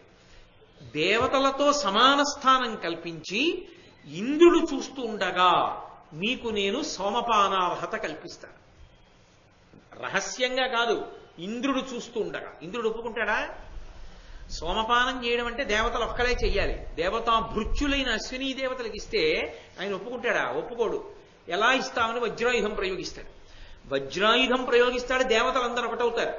ఒకటైనా నేను మీకు ఇప్పించగలను ఇంద్రుడి సమక్షంలోనే. ఏం చూసుకున్న ధైర్యం? తన తపస్సు చూసుకుని. మరి ఇంత ధైర్యం ఉన్నవాడు యవనంలోకి ఎందుకు రాడు? తన భార్య గుణములు ప్రకాశించాలి. తనే యవనంలోకి వచ్చేస్తే సుకన్య గొప్పతనం లోకానికి ఎలా తెలుస్తుంది? వృద్ధుడిని వలచింది కానండి, యవనంలోకి వచ్చాడు కాబట్టి సరిపోయింది, లేకపోతే అంటారు. రాముడు అంతటి వాడు నూరుకుందా లోకం? సుకన్య నూరుకుంటుందా? ఆమె పాతివ్రత్యం ఎలా ప్రకాశిస్తుంది? అందుకని ఆమె పాతివ్రత్యంతో తాను యవ్వనంలోకి వచ్చి తన తపస్సుతో అశ్విని దేవతలకి సోమపానార్హత కల్పిస్తానన్నాడు. అది వాళ్ళ యొక్క గొప్పతనం. అది చవన మహర్షి సుకన్యల వృత్తాంతం. అందుకే వాళ్ళ గురించి చెప్పుకుంటే చాలు భగవానుడు ప్రీతి పొందుతాడు. అందుకనయా ఈ ప్రదేశాలు గొప్పవయ్యాయన్నాడు ధర్మరాజు గారితో సోమచ మహర్షి.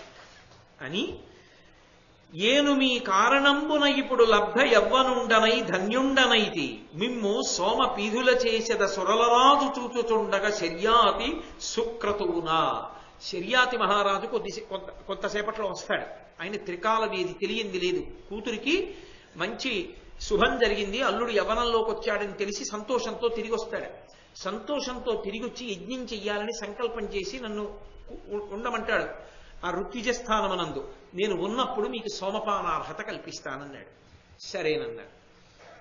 అయిపోయింది అన్నట్టే శర్యాతి వచ్చాడు, కూతుర్ని అల్లుడిని చూశాడు, మురిసిపోయాడు. యజ్ఞం చేస్తానన్నాడు. చవన మహర్షిని పిలిచాడు. ఆయన ఋత్విజునిగా కూర్చున్నాడు. యజ్ఞం జరుగుతోంది. చిట్ట చివర దేవేంద్రాదులు దేవతలందరూ కూర్చునుండగా సోమరసాన్ని పిండుతూ అశ్విని దేవతల్ని పిలిచాడు. వాళ్ళు గబగబా వచ్చారు సోమరసం తాగడానికి. వెంటనే ఇంద్రుడు లేచి అన్నాడు, వారు మా భృత్యులు, దేవవైద్యులు, వారికి కూడా మాతో సమానంగా సోమపానార్హత కల్పించేవేమిటి? అలా కుదరదు. నా వజ్రాయుధాన్ని ప్రయోగిస్తా, కాదని సోమపానార్హత కల్పిస్తే ఏమనుకున్నావు అని స్వాహా అని ఇచ్చేస్తున్నాడు చవనుడు. వెంటనే తన వజ్రాయుధంతో చేతిని నరికేస్తానని వజ్రం పట్టుకుని పైకెత్తాడు చెయ్యి. చవన మహర్షి ఒక్కసారి చూసి హోంకరించారు. వజ్రంతో కూడుకున్న ఇంద్రుని యొక్క చెయ్యి అలాగే స్తంభించిపోయింది, కదలలేదు. అలా ఉండిపోయాడు అంతే. ఇంద్రుడు బొమ్మలా ఉండిపోయాడు. అది ఆయన తపస్సు. తపశ్శక్తి ఎటువంటిదో చూపిస్తున్నాడు రోమశ మహర్షి ధర్మరాజుకి. అటువంటి మహానుభావులు తిరిగిన ప్రదేశంలో తిరగడం, స్నానం చేయడం, ధ్యానం చేయడం ఎంత శక్తినిస్తాయో చెప్తున్నాడు. ఈ శక్తి రేపు కురుక్షేత్రంలో కాపాడుతుంది, విజయానికి కారణమవుతుంది. కాబట్టి స్తంభీభూతుడయ్యాడు ఇప్పుడు ఆ దేవేంద్రుడు. వెంటనే చ్యవనుడు ఆ అగ్నిహోత్రంలోనే హోమం చేసి ఒక బ్రహ్మాండమైనటువంటి రాక్షసుణ్ణి సృష్టించాడు. ఆయన భూమ్యాకాశములు కలిసిపోయినంత పెద్ద స్థితిని పొందాడు. పుడుతూనే ఆయనే పేరు పెట్టుకున్నాడు మధుడు అని. మధుడు అన్న పేరుతో ఆయన వెళ్ళి దేవేంద్రుడి మీద పడిపోతున్నాడు. దేవేంద్రుడికి పారిపోవడానికి కూడా లేదు, స్తంభీభూతుడైపోయాడు. శవన మహర్షి వంక చూసి నాది పొరపాటు అయిపోయింది, ఇంకెప్పుడూ నేను నీ నిర్ణయాలలో జోక్యం చేసుకోను, నా ఎదురుగుండానే దేవతల సమక్షంలోనే అశ్విని దేవతలకి నువ్వు సోమరసాన్ని తాగించు, ఇకపైన కూడా యజ్ఞాల్లో అశ్విని దేవతలకి సోమపానార్హతకి నేను అంగీకరిస్తున్నాను, నన్ను రక్షించు, ఈ మధుడొచ్చి మీద పడిపోతున్నాడు అన్నాడు. వెంటనే శవన మహర్షి ఆ మధుణ్ణి వెనక్కి పిలిచాడు. వెనక్కి పిలిచి, ఒరే నాయనా, నువ్వు ఇంద్రుణ్ణి సంహరించాలనే నిన్ను నేను సృజించాను, కానీ ఇప్పుడు ఇంద్రుణ్ణి చంపద్దు, ఎందుకంటే ఆయన క్షమార్పణ అడిగాడు, రక్ష అడిగాడు. కాబట్టి నా చేత రక్షింపబడుతున్నాడు, నీకు 4 స్థానాలు ఇస్తాను. నువ్వు రాక్షసుడివి, నీకు హింస చేయడం ఇష్టం, బాధ పెట్టడం ఇష్టం, నీ దృష్టి ఎవరి మీద పడుతుందో వాళ్ళు పతనం అయిపోతారు. కాబట్టి 4 స్థానాలు ఇస్తున్నాను, ఆ 4 స్థానాలలో నువ్వు ప్రవేశించి ఉండు. ఆ 4 స్థానాల జోలికి ఎవరు పెడతారో వాళ్ళందరూ కూడా పతనం అయిపోతారు. కాబట్టి నీ రాక్షసాంశ చెల్లుబాటు అవుతుంది వాళ్ళ మీద, నేను వరం ఇస్తున్నాను. కాబట్టి ఆ 4 స్థానముల యందు మధుడవైన నీవు ఉండవచ్చుగాక. ఏ 4 స్థానములు నాకు చెప్పమని అడిగాడు. మొట్టమొదటిది కళ్ళు. కళ్ళు యందు ప్రవేశించు, కళ్ళు తాగినవాడు సర్వభ్రష్టుడైపోతాడు. కాబట్టి కళ్ళు తీసుకో, కళ్ళు అనబడేటటువంటి స్థానంలో ఉండు. 2 స్త్రీల యందు ఉండు. 3 వేట, తమకంతో ఏదో గ్రామాల్ని రక్షించడానికి కొన్ని జంతువుల్ని చంపడం కాదు, విపరీతంగా జంతువుల్ని చంపడం, తమక బుద్ధి కలుగుతుంది, అటువంటి వేట, పాచికలు, జూదమాటం, ఈ 4 స్థానాలు ఇస్తున్నాను. కానీ ఇందులో మీరు ఒకటి గమనించాలి, స్త్రీలు అన్న మాట అందరి స్త్రీలకి అన్వయం కాదు. కులకాంతలు ఉంటారు, అంటే పరమ గౌరవనీయమైనటువంటి గృహిణులు, వాళ్ళు లక్ష్మీస్వరూపిణి. గృహలక్ష్మి, గృహే గృహే, ప్రతి ఇంట్లో ఇల్లాలు కూడా లక్ష్మీస్వరూపిణి, సాక్షాత్ కామాక్షి పరదేవతాస్వరూపిణి ఆమె. ఆమెకి అన్వయమవదు మధుని యొక్క స్థానం. అలా అన్వయమైతే మొదట భ్రష్టుడయ్యేవాడు భర్త కాదు. భర్తకి పురుషార్థం కలుగుతోంది, ఆమె వలన కొడుకు పుడుతున్నాడు, తన శరీర పతనానంతరం కూడా గైలో శ్రాద్ధం పెడుతున్నాడు. స్త్రీలు అన్న మాటని సామాన్యంగా చెప్పేసి అందరికీ అన్వయం అవుతుంది అని మీరు అనుకోకూడదు. స్త్రీలు అన్న మాట ఎవరికి అన్వయం అవుతుందంటే విలాసినులు, గాడి తప్పి స్వేచ్ఛావిహరిణులై పురుషుల్ని వశం చేసుకోవాలనేటటువంటి నిరంతర ప్రయత్నంతో ఉండేటటువంటి కామినులైనటువంటి వారు ఎవరుంటారో అటువంటి వారి యందు మధుడుంటాడు తప్ప, ఇల్లాలైనటువంటి వారు, గృహిణి అయినటువంటిది భర్తకి భార్యగా ఒక ఇల్లు చక్కపెట్టుకుంటున్నటువంటి స్త్రీకి ఈ మాట అన్వయము కాదు. కాబట్టి ఆ విషయం మీరు స్పష్టంగా అర్థం చేసుకోవలసి ఉంటుంది తప్ప వాళ్ళని కించపరిచి శాస్త్రం ఎన్నడూ మాట్లాడదు. కాబట్టి ఈ 4 స్థానాలు నీకు ఇచ్చాను, ఈ 4 స్థానముల యందు నువ్వు ఉండవచ్చు అన్నాడు. మధుడు ఈ 4 స్థానాల్లోకి ప్రవేశించాడు. అప్పటి నుంచి ఈ 4 స్థానాలు కూడా సర్వనాశనానికి కారణమై ఉంటాయి. అందుకే సాధారణంగా ఏ ఒక స్థానంలోకి వెళ్ళినా మిగిలిన 3 స్థానాల్లోకి జారిపోతాడు, ఎందుకంటే మధుడు ఆక్రమించేస్తాడు. అందుకే 4 విషయంలోనూ పరమ జాగ్రత్తతో ఉండాలి, నిషిద్ధ కర్మగా తెలుసుకుని భంజనం చెయ్యాలి. అంటే అసలు ఎట్టి పరిస్థితులలో స్పర్శ కూడా కుదరదు. ఇందుచేత అంటారేమో, నేను ఆడనండి, ఎప్పుడైనా ఎవరైనా ఇంటికి అతిథులు వస్తే ఆడుకుంటారని తెచ్చి ఏవో కొన్ని అట్టముక్కలను ఇంట్లో పెట్టారనుకోండి, తండ్రి తాత సంపాదించిన ఆస్తిని మనవడాడి నాశనం చేసేయచ్చు. ఇంట్లో మహాభారతం పుస్తకాలు ఉన్నాయనుకోండి, ఇవాళ కాకపోతే రేపు చదువుతారు. ఒకవేళ మనం చదవకపోతే కొడుకు చదువుతాడు, కొడుకు చదవకపోతే మనవడు చదువుతాడు. ఎవరూ చదవకపోయినా ఇంట్లో ఉన్నందుకు ఇల్లు వృద్ధిలోకి వస్తుంది. కొన్ని ఉన్నందుకు ప్రమాదం తీసుకొస్తాయి. ఒక్కొక్కసారి చూడండి, రోకలి రోలు ఇంటి బయట ఉన్నందుకు దొంగలు ఆ రోలుతోనే తలుపులు పెదరగొట్టి లోపలికి వస్తారు. అలా వాటి పేరు ఉచ్చరించడం కూడా నాకు ఇష్టం లేదు ఇంత పవిత్రమైన సభలో. ధర్మరాజు గారు వేటి జోలికెడితే అంత అల్లరిపడ్డాడో దానికి సంబంధించి ఈ యుగంలో వాటి ప్రతిరూపమైనటువంటి అట్టముక్కలు ఇంట ఉండరాదు, మధుని స్థానం కనుక. కాబట్టి ఆ 4 పతనాన్ని తీసుకొచ్చేవే. ఊరూరా, వాడవాడ, వీధి వీధిన ఈ దుకాణాలే ఉంటే ఇక లోకంలో సంస్కృతి ఉండాలి, నాగరికత ఉండాలి, ధర్మం ఉండాలి అని కోరుకోవడం ఎలా కుదురుతుంది? మధుడు తిరుగుతూ ఉంటాడా? ఎక్కడ చూసినా ధర్మం తిరుగుతూ ఉంటుందా? కాబట్టి పోని దాని జోలికి వెళ్ళని వాడు ఉంటాడు, వాడు కూడా దాని గురించే తెలవాలి. అది మధుడి యొక్క గొప్పతనం. ఏ పేపర్ ఏ రోజు తీయండి దాని గురించి, ఏ వార్తలు విందామని పెట్టండి దాని గురించి, కనీసం వినడమైనా తప్పని స్థితి వాడు కల్పిస్తాడు. అది మధుడంటే. కాబట్టి తస్మాత్ జాగ్రత్త జాగ్రత్త అని వ్యాసవాక్కు, నన్నయ్య గారి వాక్కు. కాబట్టి ఓ ధర్మరాజా, అదిగో ఆనాడు ఆ చ్యవన మహర్షి తపస్సు చేసినటువంటి పరమోత్కృష్టమైన స్థానం తరువాతి కాలమునందు ఇక్కడ శంతన మహారాజు, శునక మహారాజు, నరుడు, నారాయణుడు, చతుర్ముఖ బ్రహ్మగారు వీళ్ళందరూ కూడా తపస్సు చేశారు అని యమునా నదీ తీరంలో సరస్సు ఉంది. అదిగో ఆ యమునా నదీ తీరంలో ఉండేటటువంటి సరోవరం పక్కనే వీళ్ళందరి యొక్క తపోస్థానం. అక్కడే ఆ చ్యవన మహర్షి తపస్సు చేశారు. ఇదిగో ఇక్కడ స్నానం చేయి, ఈ తపో భూమి యందు కూర్చో కొంతసేపని రోమశ మహర్షి ధర్మరాజు గారికి ఉపదేశం చేస్తే మాంధాత గొప్ప యజ్ఞం చేసిన ప్రదేశం అని చూపించాడు. యజ్ఞం చేస్తే ఆ ప్రదేశాన్ని చూపిస్తూ ఉంటాడు రోమశ మహర్షి. అంటే ఏమర్థం అవుతుండాలి భారతం చదువుకున్నవాడికి? అసలు వేదములలో ఉన్నటువంటి సమస్త మంత్రముల యొక్క అనుగ్రహాన్ని పొందడానికి మార్గము ఏది అంటే అగ్నిహోత్రమే. అగ్నిని రగల్చి ఆ యజ్ఞమునందు, యాగమునందు హోమం చేస్తే దేవతలు ప్రీతి పొంది ఉత్తర క్షణంలో అనుగ్రహిస్తారు. గొప్ప గొప్ప యజ్ఞములు, గొప్ప గొప్ప యాగములు ఎక్కడ జరిగాయో అక్కడక్కడ ఆ కాలమునందు అక్కడతో పోయేది కాదది. ఆ తర్వాత కూడా కొన్ని లక్షల సంవత్సరములు, వేల సంవత్సరములు, వందల సంవత్సరములు ఆ చేసినటువంటి హోమం యొక్క శక్తిని బట్టి ఉంటుంది. అవి లోకంలో కొన్ని ఉన్న ప్రదేశానికి వస్తాయి. హోమశాల, యాగశాల ఎప్పుడూ పవిత్రం, గోశాల ఎప్పుడూ పవిత్రం. అవి పరమ పవిత్రమైనటువంటి ప్రదేశములు. ఆ ప్రదేశంలోకి వెళ్ళి వస్తే చాలు, పరమోత్కృష్టం. గోశాల తొక్కి బయటికి వస్తే చాలు, ఎంతో పుణ్యం. గోవులున్న చోటికి వెళ్ళొస్తే చాలు, పరమ పుణ్యం. కాబట్టి అటువంటి ప్రదేశాలు చూపిస్తున్నాడు. ఇక్కడ మాంధాత చేశాడు ఆ యజ్ఞం. మాంధాత ఆయన ఎవరు? వాళ్ళంతమందిని చెప్తున్నాడుగా రోమశుడు. ఎవరైతే ఏమిట్లేద్దరు అలాగే ఎవరో చేసి ఉంటాడు అని ఊరుకున్నాడు అనుకోండి, చెప్పడు. ఆయన ఉత్సాహం ఉందా వినేవాడికి? దాన్ని బట్టి చెప్తాడు. మాంధాత ఎవరు?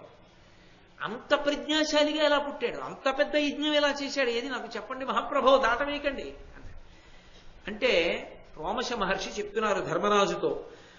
వీకున అశ్వమేధములు వేయునరించిన ధర్మశీలుడు, ఇక్ష్వాకు కులోద్భవుండు, బలవంతుడు, అనంతయశుండు, అవార్య వీర్యాకరుడు, ఉత్తముండు, యువనాశ్యుడపత్యములేమి చేసి దుఃఖాకులుడై ప్రధానవరులందు సమర్పిత రాజ్యభారుడై. యువనాశ్యుడు అనబడేటటువంటి ఒక రాజు ఇక్ష్వాకు వంశంలో, సూర్యవంశంలో జన్మించాడు, రామచంద్రమూర్తి యొక్క వంశంలో. ఆ జన్మించినటువంటి యువనాశ్యుడు పరమ ధర్మశీలుడు, ఇక్ష్వాకు కులోద్భవుండు, బలవంతుడు, అనంతయశుండు, విశేషమైన కీర్తి కలిగిన వాడు, అవార్య వీర్యాకరుడు, ఎదుటివారిని నిలబెట్టి యుద్ధం చెయ్యగలిగినటువంటి శక్తి ఉన్నవాడు. అంతటి యువనాశ్యుడు అపత్యములేమి చేసి సంతానం లేని కారణం చేత సంతోషంగా మనసులో ఉండలేక ఒక కాలమునందు ఉన్న సుఖము వేరొక కాలమునందు సుఖము కాదు. లోకంలో అది విచిత్రం. ఏ కాలమునందు ఏది సుఖమో అదే సుఖము తప్ప ఒక కాలమునందుండి ఇంకొక కాలమునందు ఉండవలసినది లేకపోవడం సుఖం కాదు. అందుకే ఆశీర్వచనము అన్న మాటకు అర్థం ఏమిటో తెలుసా? ఏ కాలమునందు ఏది నీకు కలిగితే నువ్వు దాని కోసం వేచి ఉండడంలో దుఃఖించవో అది నీకు ఆ కాలమునందు కలుగుగాక అనడానికి ఆశీర్వచనం అంటారు. అందుకు ఆశీర్వచనం చేయించుకున్నానండి అంటారు. విప్రుల దగ్గర ఆశీర్వచనం అభ్యున్నతి హేతువు విప్రుల ఆశీస్సు అని చెప్పడానికి కారణం అదే. మహాభారతంలో ఆశీస్సు పుచ్చుకుంటే ఏమవుతుంది అంటే ఏ కాలమునందు ఏది పొందాలో అది పొందుతాడు. లేకపోతే ఆలస్యంగా వస్తే దుఃఖ కారణమై తర్వాత సుఖం అవుతుంది. పెళ్లి కావలసిన వయసులో పెళ్ళవకుండా ఆలస్యంగా పెళ్ళయిందనుకోండి, కొంతకాలం ఏడుస్తాడు, అయ్యో నాకు పెళ్ళవలేదని. పెళ్ళయిన తరువాత పిల్లలు కలగలేదనుకోండి ఏడుస్తాడు. అందుకే తెలిసి తెలియని మాటలు మాట్లాడకూడదు. పెళ్ళంతా అయిపోతుంది, దంపతులు వచ్చి పెద్దల దగ్గర నమస్కారం చేస్తుంటే వచ్చే ఏడాదికి నువ్వు పండంటి పిల్లాడిని ఎత్తుకోవాలి అంటే పక్కనే ఉంటుందో నాలిముచ్చు, అక్కర్లేని మాటలు మాట్లాడేది. అప్పుడే ఎందుకులే వాళ్ళు 2-3 ఏళ్ళు సంతోషంగా ఉండని అంటుంది. అంటే వచ్చే ఏడాది పండంటి బిడ్డని ఎత్తుకుంటే దుఃఖం ఆవిడికి. మనసు చిక్కుమంటుంది అక్షతలు వేసిన వాడి, కర్మ పోనీతు అంటాడు. ఆ 3 ఏళ్ల తర్వాత ఏమిటో సంతానం కలగట్లేదండి, ఇక్కడికి వెళ్ళమంటారు, ఏ క్షేత్రం చూస్తే ఎవడనమన్నాడు నిన్న మాట ఆశీర్వచనం చేసినప్పుడు? ఆశీర్వచనం చేసినప్పుడు నీ సొంత పాండిత్యం లేకుండా నోరు మూసుకుని ఊరుకుంటే బాగుండేదిగా. ఏ కాలమునందు ఏది ఉండాలో అది సుఖం, అది లేకపోవడమే దుఃఖం. ఇన్ని ఉన్నాయి, సంతానం లేదు, అది ఆ పద్యానికి అర్థం. ఇన్ని ఉన్నవాడు ఏడుస్తున్నాడయా. ఎందుకు ఏడుస్తున్నాడు? సంతానం లేదు, ఉండవలసిన వయసులో లేదు. తర్వాత పుడితే ఏమో ఇప్పుడు లేరు అప్పుడు పుడతారని విన్నాం మనం. ఏడిచాడు. అందుకని అనపత్యములేమి చేసి దుఃఖాకులుడై చాలా దుఃఖాన్ని పొంది ప్రధానవరులందు సమర్పిత రాజ్యభారుడై, ప్రధానమైన వారు నమ్మకస్తులైన మంత్రుల దగ్గర రాజ్యాన్నంతటినీ అప్పజెప్పేసి ఆ యువనాశ్వుడు భృగు మహర్షిని ఆశ్రయించాడు. భృగు మహర్షి ఉండేటటువంటి ఆశ్రమ ప్రాంగణానికి వెళ్ళిపోయాడు. హిమవత్ పర్వత ప్రాంతమనందు ఉన్నాడు భృగువు. అక్కడికి వెళ్ళి ఆ భృగువును ఆశ్రయించి ఆయన శుశ్రూష చేస్తున్నాడు. ఎందుకని? తాను ఏది పొందలేకపోతున్నాడో అలా పొందలేకపోవడానికి దుఃఖంగా ఉండడానికి కారణమైన పాపం ఏదున్నదో గుర్తించి ఆ పాపము పోవడానికి ఏది చేస్తే పోతుందో తెలుసుకుని తమ దివ్య జ్ఞానము చేత ఆ మంత్రములను ఉటంకిస్తూ ఆ ప్రత్యేకమైన క్రతువు చేయించి దాని వలన దేవతలను ప్రీతులను చేసి ప్రీతి చెందిన దేవతలు ఏ పాపం చేస్తే సంతానం కలగట్లేదో ఆ పాపాన్ని తీసేస్తే దాని వలన సంతానం పొంది యువనాశ్వుడు సంతోషించేటట్టుగా చెయ్యగలిగిన ప్రజ్ఞాశాలి భృగువు కనుక. ఒక డాక్టర్ గారి దగ్గరికి వెడతాం, అయ్యా కడుపు నొప్పిగా ఉందని. డాక్టర్ గారు ఏం చేస్తాడు? కడుపు నొప్పి తీసేయరైన కడుపు నొప్పికి కారణమైనటువంటి క్రిములు లోపలికి ఏవైలాయో గుర్తించి ఆ గుర్తింపబడిన క్రిములు మీకు ఇవి ఉన్నాయా అని రాసివ్వడం. ఇవి ఉన్నాయని రాసిస్తే డాక్టర్ గారు ఎందుకు? నీ కడుపులోకి వెళ్ళినటువంటి క్రిములు ఏవో ఆ క్రిములకు ఏ మోతాదులో ఎన్ని రోజులు ఏ మందు వాడితే అవి చచ్చిపోయి సంతోషంగా ఉంటాడో ఆ మందు వాడికిచ్చి 3 పూట్ల 3 బిళ్ళలు వేసుకోవయా, 3 రోజుల తర్వాత కడుపు నొప్పి పోతుంది, ఈలోగా మళ్ళీ ఏవో రోడ్డు పక్క బండి దగ్గరికి వెళ్ళి తినేకు అని చెప్తాడు కాదు. చెబితే అప్పుడు వాడికి కడుపు నొప్పి తగ్గుతుంది. అలా సంతానం కలగకుండా ఉండడానికి ఏదో పాపం అడ్డొచ్చింది, దానివల్ల దుఃఖం వచ్చింది. ఇప్పుడు ఆ పాపం పోవాలి. పాపాన్ని తీసేవాడు పరమేశ్వరుడు.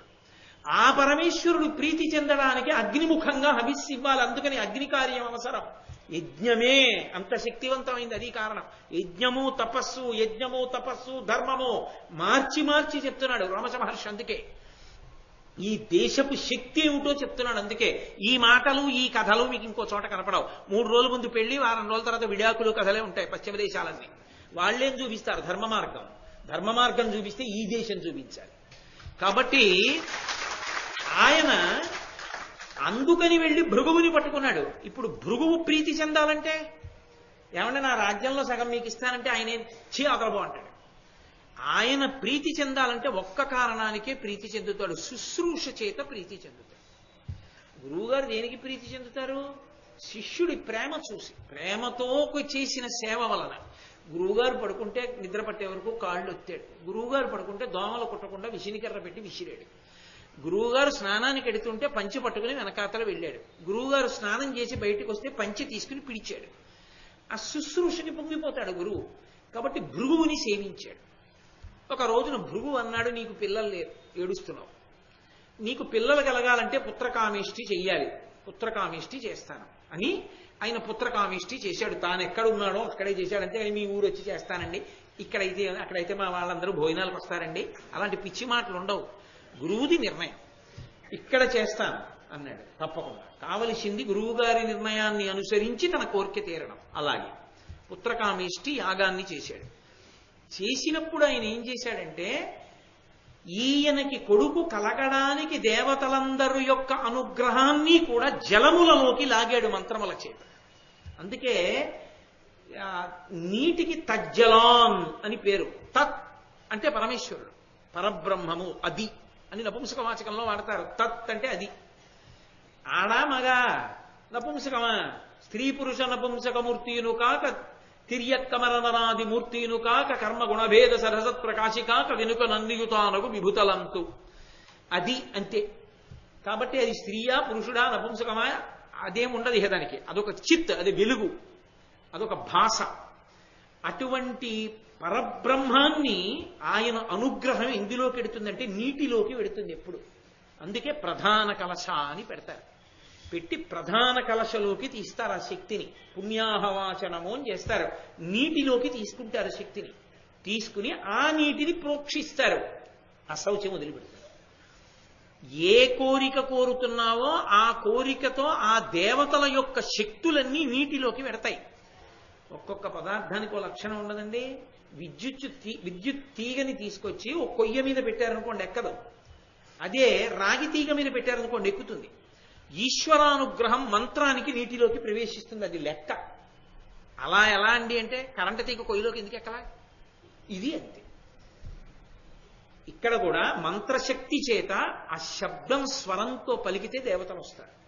వాళ్ళ అనుగ్రహాన్ని ఆ జలముల యందు ఉంచుతారు. ఆ జలములు ఈ శక్తిని అంతటినీ పొందే. ఇప్పుడు ఆయన ఉద్దేశ్యం ఏంటంటే, ఈ మంత్రపూరితమైనటువంటి కలశాన్ని యువనాశ్యుని యొక్క భార్యకిచ్చి, అమ్మా నువ్వు తాగమ్మా అనాలి. అంటే ఈయన కోరిక తీరుతుంది.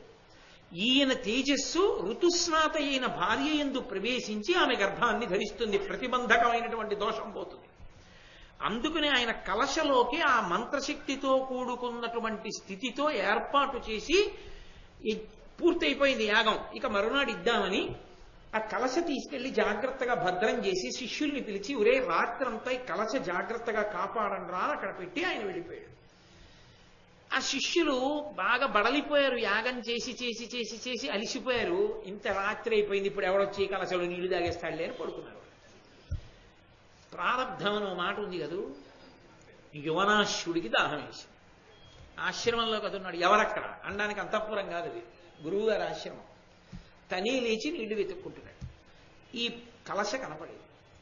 తీసి చూశాడు, చక్కటి నీళ్లున్నాయి లోపల.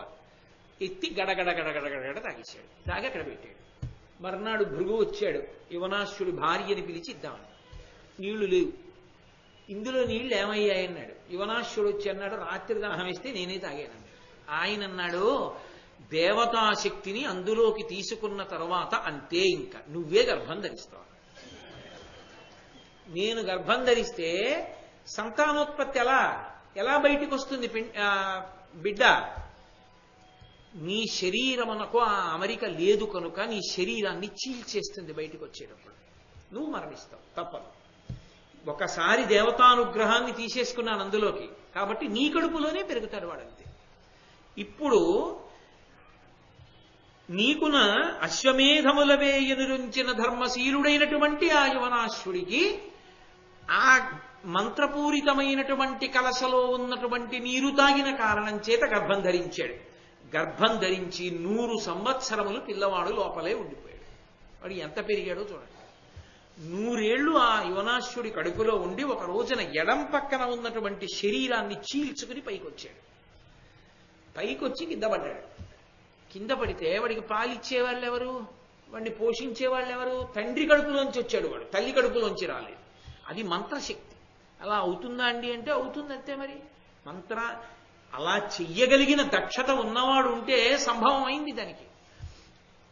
ఇప్పుడు ఎవరిస్తారు వీడికి పాలు అన్నారు. దేవేంద్రుడి దిగొచ్చాడు. మహాభారతంలో చూపుడు వేలు పెట్టాడు నోట్లో అని ఉంది. మాం దాస్యతి, నేనిస్తాను అన్నాడు. ఇంద్రుడంతటి వాడు వచ్చి నేనిస్తాను ఆ పిల్లవాడికి ఆహారం అన్నాడు కాబట్టి ఆ పిల్లవాడిని మాం దాస్యతి అన్నాడు కాబట్టి మాంధాత అని పిలిచారు. అదే పేరు మీద పిలిచేశారు మాంధాత. ఇతర పురాణాల్లో ఏమిటంటే ఇంద్రుడు బొటనవేలు పెట్టాడు అని. బొటనవేలు కూడా పెట్టలేదు. ఇంద్రుడు తను శరీరంలోకి అమృతాన్ని పుచ్చుకున్నాడు, అమృతం తాగాడు. తన శరీరంలో ఉన్న అమృతాన్ని మాంధాత యొక్క బొటనవేలులోకి పెట్టాడు. పెట్టి ఒరే బొటనవేలు చీక్కోరా, అమృతం వస్తుంది, పెరుగుతా ఉన్నాడు. అంటే మాంధాత తన బొటనవేలు తాను నోట్లో పెట్టుకుని చీకాడు. ఇతర పురాణాలు మహాభారతంలో ఇంద్రుడు చూపుడు వేలు పెట్టాడు వాడి ఆయన నోట్లో. ఆ బొటనవేలు నోట్లో పెట్టుకుని చీకినటువంటి కారణం చేత అమృతస్రావమై ఆ పిల్లవాడు పెరిగి పెద్దవాడయ్యాడు. అప్పుడు మిగిలిన వాళ్ళందరూ చూసి అన్నారు, వాడి బొటనవేలు నోట్లో పెట్టుకు చీకితే అమృతస్రావమైంది, మా బిడ్డలకి ఏమి రక్ష అన్నారు. ఇంద్రుడు నవ్వి అన్నాడు, మీ బిడ్డలందరికీ కూడా వరమిస్తున్నాను. పసితనంలో బొటనవేలు చీకితే అమృతం కురుస్తుంది వాళ్ళకి లోపలకన్నాడు. అందుకే ఆనాటి నుంచి ఈనాటి వరకు పిల్లలందరూ బొటనవేలు చీకుతారు అని. అలా చీకని వాడు ఒక్కడే ఉన్నాడు కృష్ణ పరమాత్మ.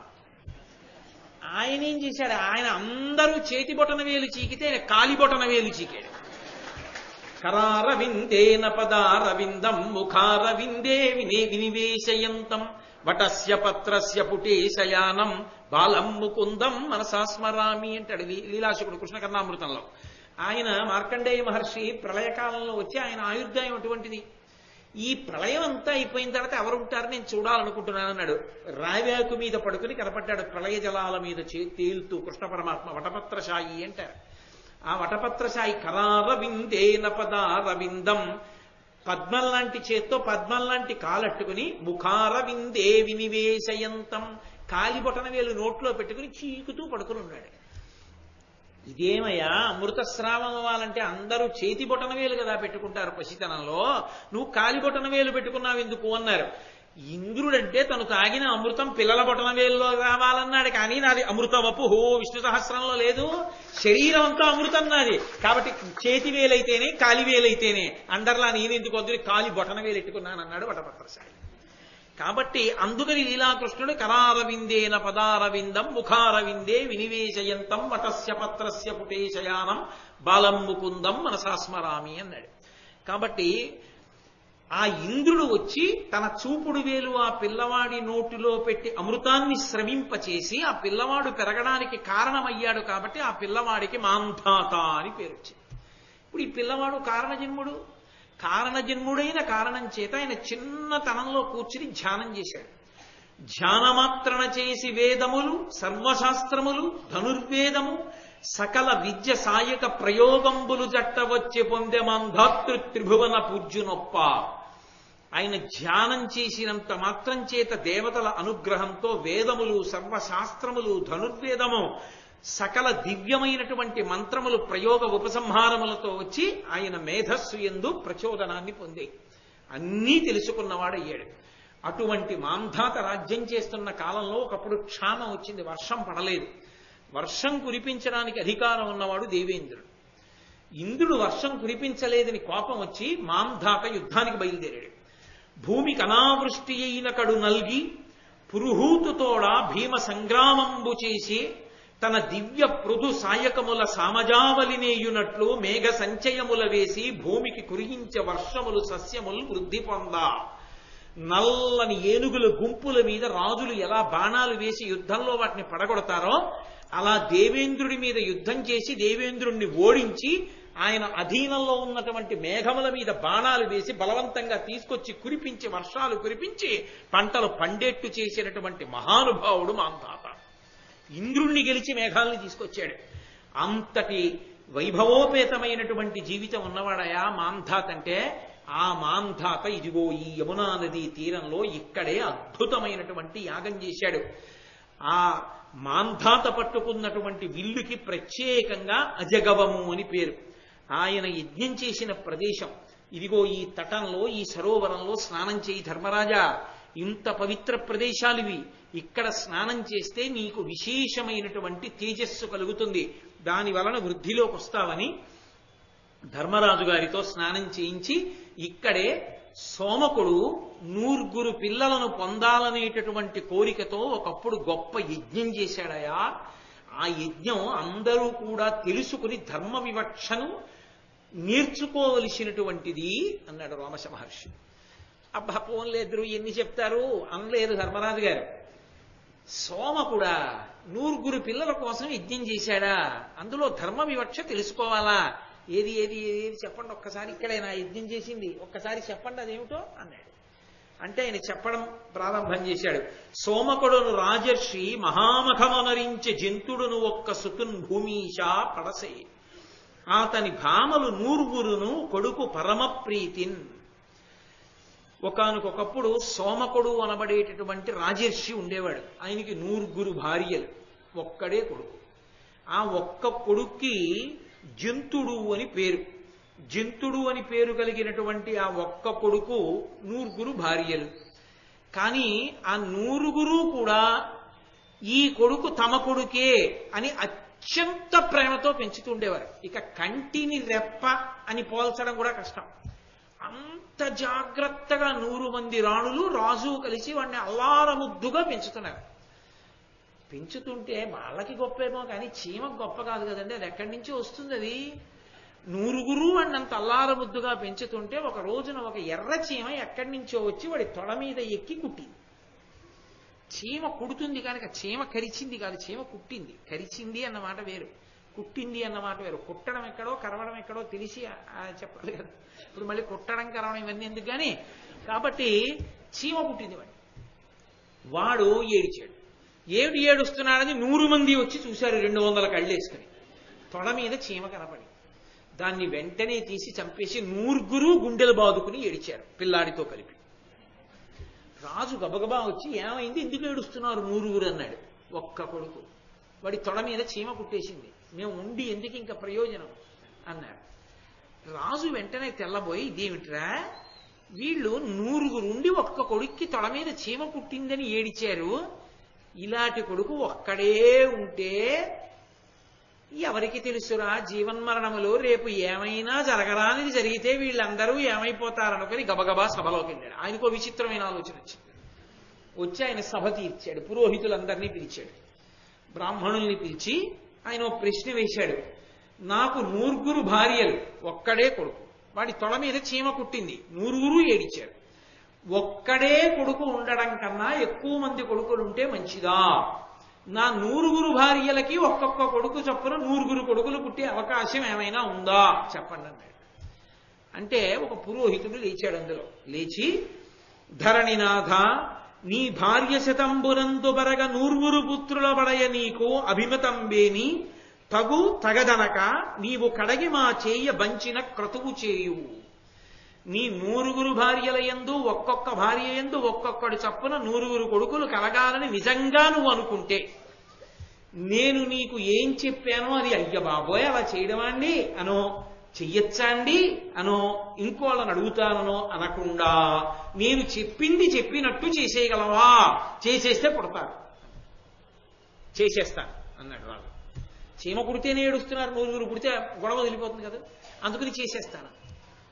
చటుక్కున పురోహితుడు అన్నాడు, ఈ ఒక్క కొడుకున్నాడే వాణ్ణి తీసుకొచ్చి యజ్ఞంలో అపస్తంభానికి కట్టేసి వాణ్ణి వధించి వాడిలో ఉన్న వపని అగ్ని ఎందు వేల్చు, ఆ వాసన పీల్చు. ఈ కొడుకు మళ్ళీ పుడతాడు, వాడితో పాటు ఇంకో 99 మంది పుడతారు. వీడే మళ్ళీ పుట్టాడని గుర్తేమిటో తెలుసా? వీడు పుట్టినప్పుడు ఎడం పక్కన బంగారు శోభ ఉంటుంది, అదే గుర్తు ఈ జంతుడే మళ్ళీ పుట్టాడు. ఒకడు వీడు మళ్ళీ పుడతాడు, ఇంకో 99 మంది కూడా పుడతారు. అలా చేస్తే యాగం అన్నాడు. అలా చేస్తానన్నాడు రాజు. పురోహితుడికి మాట ఇచ్చాడు, సంకల్పం చేశాడు. ఆడగొర్రెలు ఈడిచినట్టు అన్నారు నన్నయ్య గారు. భార్యలందరూ ఆడగొర్రెలు ఈడిచినట్టు ఏడిచేట. ఒక్క కొడుకుని చంపేస్తామని. చీమ కుడితే ఏడిచేవాళ్ళు చంపితే ఏడవరు. వాడిని బలిచ్చి వాడిని సంహారం చేసి వాడి వపని వేల్చాడు. 100 గర్భం ధరించాడు. ధరించి 100 కుమారులను కొన్నారు. అందులో జంతుడు మళ్ళీ పుట్టాడు. ఎడం పక్కన బంగారు శోభ వచ్చింది. కాబట్టి ఆయన చెప్పినటువంటి మాట యథార్థమే. ఇప్పుడు జరిగింది, జరగవలసింది.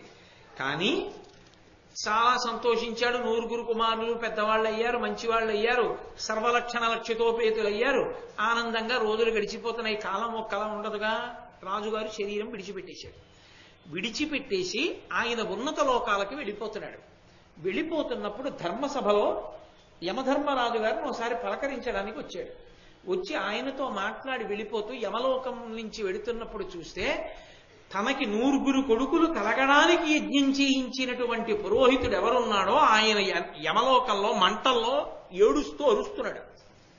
రాజును చూసి, మహారాజా, అపారమైన తపశ్శక్తి ఉన్నవాడివి, నువ్వు నన్ను దయచేసి ఉద్ధరించు. నీకు యాగం చేయడం వల్లే ఇక్కడ పారేశారు నన్ను అగ్నిహోత్రంలో.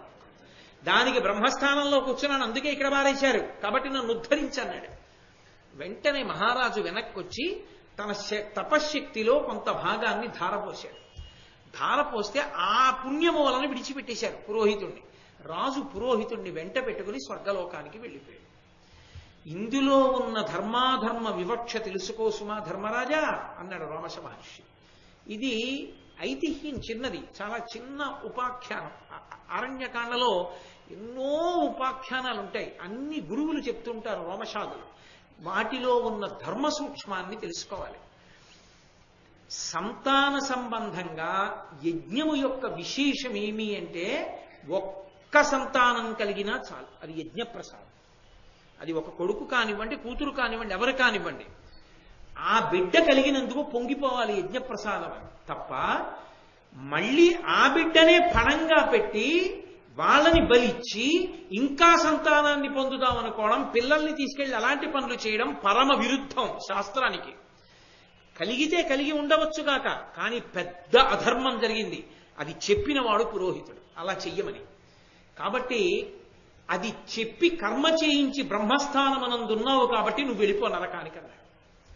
నీ మాట ఆయన విన్నాడు అంతే. ఆయన తప్పేం లేదు. ఆయన సంకల్పం చేసి నిన్ను పిలవలేదు, బ్రహ్మస్థానంలో కూర్చోమని నిన్ను అడిగాడు ఏం చేయనని. ఉన్న ఒక్క సంతానంతో సంతోషించవయా, యజ్ఞప్రసాదం ఎందుకు అల్పాయుర్దాయంతో ఉంటాడు, దీర్ఘాయుష్మంతుడవుతాడని నువ్వు చెప్పవలసింది. చెప్పకుండా వాణ్ణి పణంగా పెట్టి 9 బిడ్డలు వస్తారని యజ్ఞం చేయించావు. అవునా కాదా అని అడక్కో చెయ్యన్నావు. ఇప్పుడు తప్పు నీది. బ్రహ్మస్థానానికి గౌరవం ఇచ్చి చేతులు కట్టుకున్నవాడు ఆయన. ఆయనది తప్పు లేదు. కర్మ చేసినా ఆయన అంటలేదు. సలహా చెప్పి బ్రహ్మస్థానంలో కూర్చున్నావు కాబట్టి దోషము నీయందే పెట్టాను, నువ్వు పోయి యమలోకానికని అగ్నిహోత్రంలో వారేస్తాడు. అందుచేతనే కర్మ చేసినప్పుడు మరి 4వ వంతు రాజుని కట్టి కొడపలేదా? తన కొడుకుని యాపస్తంభానికి కట్టినప్పుడంటే ఆయనకి పక్కన తపస్సు ఉంది, ఆ తపస్సు కాపాడింది. అంటే కర్మ గొప్పదా తపస్సు గొప్పదా అంటే కర్మ కన్నా తపస్సే గొప్పది. ఎన్ని యజ్ఞములు చేయించినా, ఎన్ని యాగములు చేయించినా, ఎంత క్రతువు తెలిసి ఉన్నా, ఆ క్రతువు తెలిసి ఉండడం కన్నా తపస్సు చేసి పరమేశ్వరానుగ్రహాన్ని పొందినటువంటి వాడు ఈయన్ని కూడా ఉద్ధరించగలిగిన వాడై ఉంటాడు, పై స్థానంలో నిలబడి ఉంటాడు. అందుకే రాజు ఉద్ధరించగలిగాడు పురోహితుడిని. కాబట్టి ఎప్పుడూ దీన్ని జ్ఞాపకం ఉంచుకోవాలి సుమా అని చెప్పాడంటే, పరమేశ్వర ప్రసాదంగా లభించినది ఏదైనా అంగీకరించి సంతోషించాలి తప్ప ప్రత్యేకించి సంతానం విషయంలో ఒక్కడా ఇద్దరా అని ఆలోచించి వాళ్ళని పణంగా పెట్టి మళ్లీ పొందాలనేటటువంటి కోరికలు పుట్టకూడదు. వెర్రి కోరికలు, అది అధర్మబద్ధమైనటువంటి కోరిక. అది చేయించినందుకు పురోహితుడు వెళ్ళిపోవలసి వచ్చింది. కాబట్టి దీనికన్నా గొప్పది తపస్సు. కాబట్టి అది ఉన్నవాడు కాబట్టి రాజు ఉద్ధరించగలిగాడు. కాబట్టి ధర్మరాజా, దీని వలన నువ్వు అర్థం చేసుకోవలసిన విషయం ఏమిటంటే, కర్మ చెయ్యడం చేయించడం కన్నా తపశ్శక్తి కలిగి ఉండడం సర్వోత్కృష్టమైనటువంటి విశేషం. అది సర్వదా గొప్పది. కాబట్టి దానికి ఈ క్రిందది నమస్కరించవలసిందే. అదే ఉద్ధరణ హేతువై ఉంటుంది లోకానికి. కాబట్టి కేవలము కర్మకి పరిమితము కాకుండా తపశ్శక్తి యందు కూడా ప్రవేశించాలి. అందుకే రామాయణంలో అనసూయాదేవి ఒక మాట అంటుంది, భర్త ఎటువంటి వాడో తెలుసా అని అడిగింది. భర్త సిద్ధంగా ఉన్న తపఫలం లాంటి వాడు. పుణ్యం అలా కాదు. పుణ్యం మీకు ఎప్పుడు అనుభవంలోకి వస్తుంది అని అడిగారు అనుకోండి, చెప్పడం కష్టం. ఓ మంచి పని చేసి ఇప్పుడు ఈ పుణ్యం నాకు ఎప్పుడు అనుభవంలోకి వస్తుంది అన్నారు అనుకోండి, ఇప్పుడు రావచ్చు, ఓ 10 జన్మల తర్వాత రావచ్చు అనుభవంలోకి. తపస్సు అలా కాదు, ఎప్పుడూ దగ్గర అంటి పెట్టుకునే ఉంటుంది, అది ఎప్పుడూ రక్షణ చేస్తూనే ఉంటుంది తపస్సు.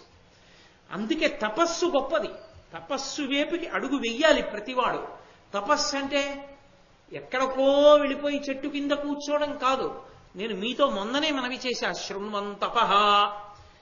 భారత ప్రవచనం జరుగుతుంటే 2 గంటల పాటు మీరు తదేక దీక్షతో వింటున్నారనుకోండి, నేను ఇలా అంటే అబ్బా వీడిందుకు రా సమయం చూస్తాడో అని అనుకుంటూ తదేక దీక్షతో విన్నారనుకోండి, మీరు 2 గంటలు తపస్సు చేశారు అని వేస్తారు మీ ఖాతాలో. నేను 2 గంటలు తదేక దీక్షతో భారతం చదువుకున్నాను అనుకోండి, ఆయన 2 గంటలు తపస్సు చేశాడు అని వేస్తారు. అదే నేను షోడశోపచార పూజ చేశాను అనుకోండి, తపస్సులోకి రాదండి. అది జపమునందు ధ్యానమునందు నా దృష్టి కేంద్రీకరణము తపస్సు అవుతుంది అక్కడ తప్ప. తపస్సు అంటే సత్యమే పలుకుట తపస్సు. అవన్నీ తపస్సు కిందకు వస్తాయి. అందుకే తపస్సుని ఆశ్రయిస్తే కర్మ కన్నా కూడా గొప్పదై రక్షణ చేస్తుంది. తనని కాదు, తాను వేరొకరిని కూడా ఉద్ధరించగలదు. దానికి తార్కాణం ఇదే. ఇదే ఆ యజ్ఞం జరిగిన ప్రదేశం ధర్మరాజా. 9 కొడుకులు పుట్టడానికి కారణమైన యజ్ఞం. కానీ యజ్ఞం మాత్రం ఖచ్చితంగా జరిగింది, ఎక్కడా దోషం లేకుండా. అందుకే మళ్ళీ 9 పుట్టారు. కానీ ధర్మ వివక్ష ఎందు దోషం వచ్చింది, అందుకుని వెళ్ళిపోవలసి వచ్చింది పురోహితుడు. కానీ ఆయన దక్షత మాత్రం శంకింపరానిది. అంత గొప్ప ప్రదేశం, చెయ్యి స్నానం చెయ్యి, అది సరోవరంలోకి వెళ్ళి యమునా నది తటంలో స్నానం చెయ్యి అని పంపించాడు. కాబట్టి అంత గొప్పదయా ఈ సోమక వృత్తాంతం అన్నాడు. అయిపోయింది. అయిపోయిన తరువాత ఆ ముందుకు వెళ్ళారు. వెళ్ళిన తరువాత నాభాగుడు, అంబరీషుడు, యయాతి, భరతుడు మొదలైన వాళ్ళందరూ ఇక్కడే యజ్ఞాలు చేసి స్నానం చేసినటువంటి యమునా తీరంలో ఉన్నటువంటి ఘట్టం ఇది. ఇక్కడే వాళ్ళు స్నానాలు చేశారు. ఆ స్నానం చేయడం అంటే ఏం మాటలు కాదు. ఎందుచేతంటే ఒక యజ్ఞం జరిగింది అంటే ఎందరో మహాపురుషులు వస్తారు. యజ్ఞ దీక్ష తీసుకున్నవాడు అక్కడికి దగ్గరలో ఉండి ప్రతిరోజు దీక్షితుడు స్నానం చేసి పైకెక్కుతాడు. అందుకే దీక్ష యందు ప్రధాన నియమం ఏది అంటే స్నానం. దీక్షితులైన వారు ఎప్పుడూ స్నానానికి ఎవరితో వెళ్ళాలి అంటే గురువు గారితో వెళ్ళాలి. గురువు గారితో వెడితేనే అసలు ఆ స్నాన వైభవం ఏమిటో అర్థం అవుతుంది. లేకుండా దీక్ష తీసేసుకుని మనంత మనమే స్నానానికి ఎడుతుంటే అప్పటికి తెలుస్తుంది అసలు స్నానం. నువ్వు దీక్ష తీసుకోకముందే స్నానం చేసావో, దీక్ష తీసుకున్నాక అదే స్నానం చేస్తావు కాదు, గురువు గారితో వెడితేనే తెలుస్తుంది. కాబట్టి ఇక్కడ మహానుభావులు ఎందరో యజ్ఞదీక్షితులయ్యారు. అదిగో అంబరీషుడు, యయాతి, నాభాగుడు, భరతుడు వీళ్ళందరూ కూడా యజ్ఞాలు చేసి స్నానం చేసిన యమునా తీర సరోవరం. ఇక్కడ స్నానం చేయవయా ధర్మరాజా అని చెప్పి, ఇందులో స్నానం చేస్తే నీకో విశేషం కలుగుతుంది ధర్మరాజా. నువ్వు ఎంత భక్తితో మునక వెయ్యాలో అంత భక్తితో స్నానం చేసి నిలబడు ఈ నీళ్లలో. నీకు ఏమి దర్శనమైందో బయటికి వచ్చి నాకు చెప్పు అన్నాడు. అంటే నీటిది కాదు ఆ శక్తి, నీటిని పట్టుకుంది. నీటికి నేను మీతో ఇందాక మనవి చేశా, సహజంగా ఒక శక్తి ఉంటుంది. వేదం దాని గురించే మాట్లాడుతుంది. సమస్త పదార్థములను పవిత్రం చెయ్యగలిగిన శక్తి నది యందు ఉంటుంది. ఒకడు అపవిత్రుడు వచ్చి స్నానం చేశాడనుకోండి, పైన కిందనే స్నానం చేశాడనుకోండి నదిలో, ఆ నీళ్లు నా మీదకి వచ్చాయి కాబట్టి నాకు వచ్చింది అపవిత్రత ఉండదు. మునక వేసిన వాళ్ళందరూ శౌచాన్ని పొందుతారు, అందరూ పవిత్రులు అయిపోతారు. అది 1వ లక్షణం. అది పైకి లేచి పట్టుకుంది కాబట్టి దర్భకు వచ్చింది ఆ పవిత్రం చేయగలిగినటువంటి శక్తి. ఇక 2వ శక్తి ఏమి అంటే, గొప్ప గొప్ప యజ్ఞయాగాది క్రతువులు నదీ తీరంలో జరిగితే చిట్ట చివర చేసేటటువంటి అవబృధ స్నానం ఆ నది ఒడ్డునే చేస్తారు, అక్కడ కూర్చోపెట్టి. ఆ మంత్రములతో రోజు దీక్షితులైన వారందరూ అక్కడ ఉండేటటువంటి బ్రహ్మస్థానంలో ఉండేవారు, ఋత్విక్కులు, యజ్ఞయాగాది క్రతువులను చేస్తున్న వాళ్ళు ఇంతమంది స్నానం చేస్తూ ఉంటారు. ఆ శక్తి ఆ నీటిని ఎంత పట్టుకుంటూ ఉంటుందంటే, అది మీరు పొందడానికి యోగ్యమైన రీతిలో మునిగితే మీకు అది పొందగలరు. నేను ఇందాక చెప్పినట్టు విద్యుత్ తీగ కొయ్య మీద పడకుండా రాగి తీగ మీద పడ్డట్టు అందుకొచ్చింది స్నానం. కాబట్టి నువ్వు వెళ్ళి మునుగు, స్నానం చేయి, బయటికి రా, నాకు చెప్పు ఏం కనపడిందో అన్నాడు. ధర్మరాజు గారు వెళ్ళి స్నాన ప్రకరణం ఎలా ఉంటుందో అలాగే చేస్తాడు ధర్మరాజు. అంటే అంత భక్తి తత్పరతతో ద్రౌపదీదేవితో తమ్ముళ్లతో కలిసి మునిగి బయటికి వచ్చాడు. ఏం కనపడిందని అడిగాడు రోమశ మహర్షి. ఆయన అన్నాడు, దేవర్షి జుచరాహిత లోకములు ఆదిత్యాశ్వినీ లోకముల్ దేవాధీశ్వరు చూచితిన్ మరియున దేవేంద్రునొద్దం సగాండీవోద్దమ భుజార్గళు కిరీటిన్ సవ్యసాచిన్ జయశ్రీ విభ్రాజితు పార్థు చూచితి జగత్సేవ్యా మునీంద్రోత్తమ. నేను ఆ నీటిలో మునిగి పైకి లేవగానే ఇలా పైకి చూస్తే నాకేం కనపడ్డాయో తెలుసా రోమశ మహర్షి? దేవతలు ఉండే లోకాలు కనపడ్డాయి, ఋషులు ఉండే లోకాలు కనపడ్డాయి. దానితో పాటుగా ఖేచరులు ఆకాశమనందు తిరిగేటటువంటి వాళ్ళ యొక్క లోకాలు కనపడ్డాయి. ఆదిత్యలోకం కనపడింది, అశ్వినీ దేవతలు ఉండే లోకాలు కనపడ్డాయి. ఇంద్రలోకం కనబడి ఇంద్రుడు కనబడ్డాడు. ఇంద్రుడి పక్కన అర్ధసింహాసనం మీద గాంధీవం పట్టుకుని మా తమ్ముడైన అర్జునుడు కూర్చుని కనపడ్డాడు. సవ్యసాచిని కూడా చూశాను. కాబట్టి జయశ్రీ విభ్రాజితు పార్థుతూచితి జగత్సేవ్య, జగత్తు చేత సేవింపబడేటటువంటి వాడా. అది తీర్థయాత్ర గొప్పతనం. తీర్థయాత్ర గొప్పతనం ఏమిటో చెప్పింది ఆరణ్య పర్వం. రోమశ మహర్షి చెప్పారు. అందుకని ఆరణ్య పర్వం అయింది అది. అందుకే మహాభారతంలో అంత పెద్ద పర్వం అది. కాబట్టి అన్ని కనపడ్డాయి నాకన్నాడు. అదృష్టవంతుడవయ్యా, ఎలా చెయ్యాలో అలా చేశావు. అది ఆ దక్షత కలిగిన వాడు, దాని శక్తి చెప్పగలిగిన వాడు ఉండాలి. అప్పుడు కదూ మనసుకి అసలు ఆ అకుంఠితమైన దీక్ష కలిగేది, దాని పవిత్రత ఏమిటో అర్థం చేసుకుని మునక వెయ్యడానికి. కాబట్టి ఆయన ఎంతో సంతోషించాడు. అప్పుడు వెంటనే రోమశ మహర్షి అన్నారు, ఇదిగో ఇది భృగుతుంగ పర్వతం అంటారు ఇక్కడున్న పర్వతాన్ని. అసలు ఎన్ని మాటలు తీర్థయాత్ర చేశాడో ఆ రోమశ మహర్షి. మీతో మనవి చేశా కదూ. ఆయన శిష్యులకు కూడా రోమశుడనే పేరు. ఆయన తీర్థయాత్ర చేతనే 3 లోకములు తిరగగలిగిన శక్తిని పొందాడు. కాబట్టి ఇదిగో భృగుతుంగ పర్వతం.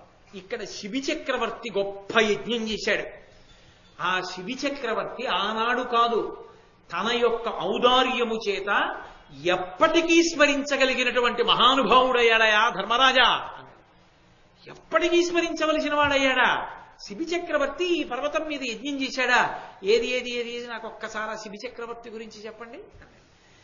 అలా అడిగేవాడు ఉన్నాడు కాబట్టి భారతం వచ్చిందండి.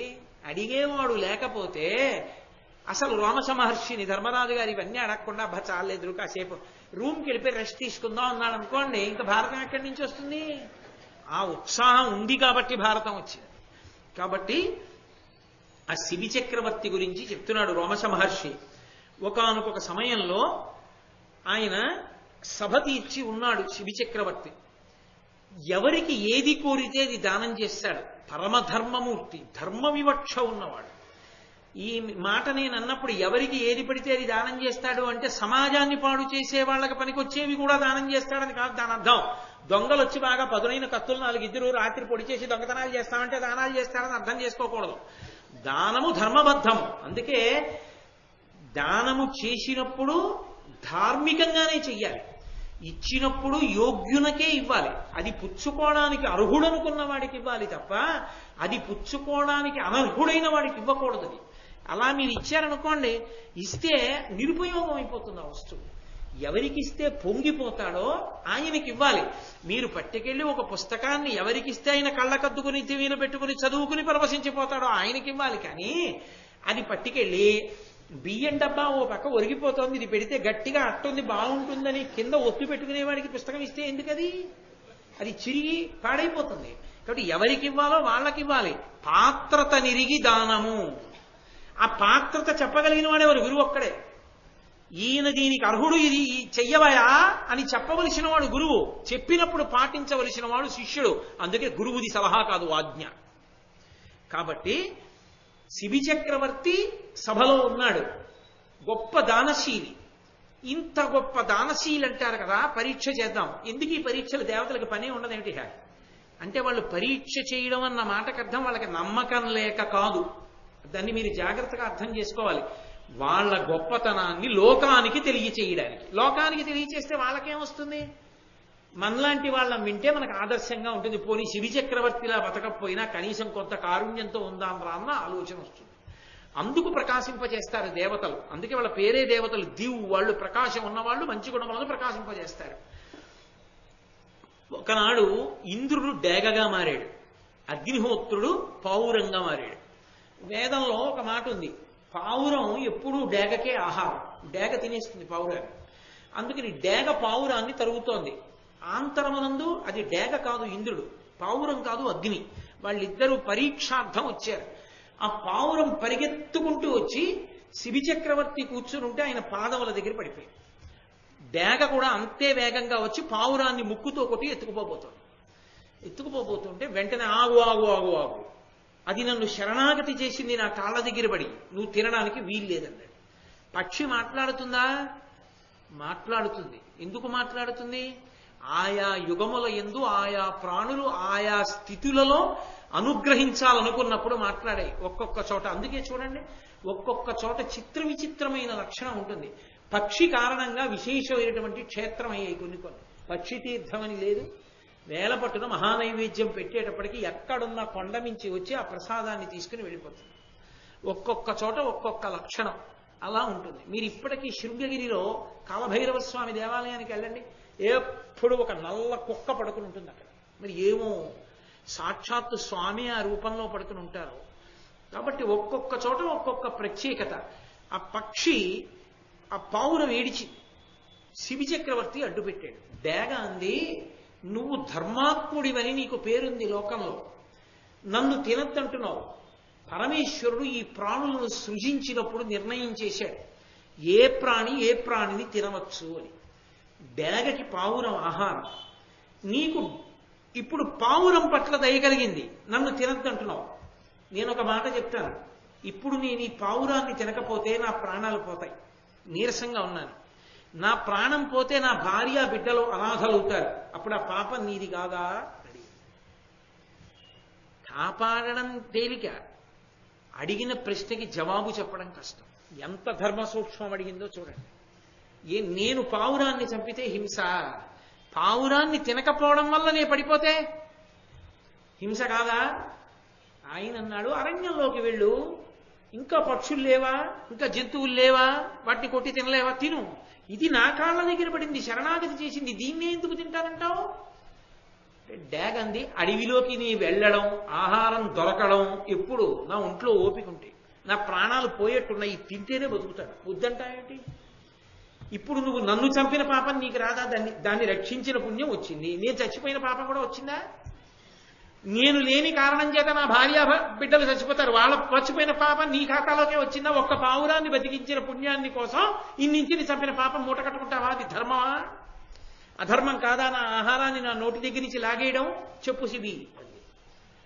ఆయన వెంటనే అన్నాడు, అది శాస్త్రం ఇరిగి ప్రవర్తించడం, ధర్మాధర్మములు తెలిసి ఉండడం అన్న మాట కదా. ఆయన తడబాటు పడదు. వెంటనే మంత్రుల వంక చూసి మీరు జవాబు చెప్పండి అనలేదు. ఆయన అన్నాడు, ప్రాణభయమున వచ్చి ఈ పక్షి నన్ను ఆశ్రయించి ఆశ్రితునెట్టి అధముడైనా విడువడనియు నేనెట్లు విడుతు దీని ఆశ్రితత్యాగమిది ధర్మమునే చెప్పుమా.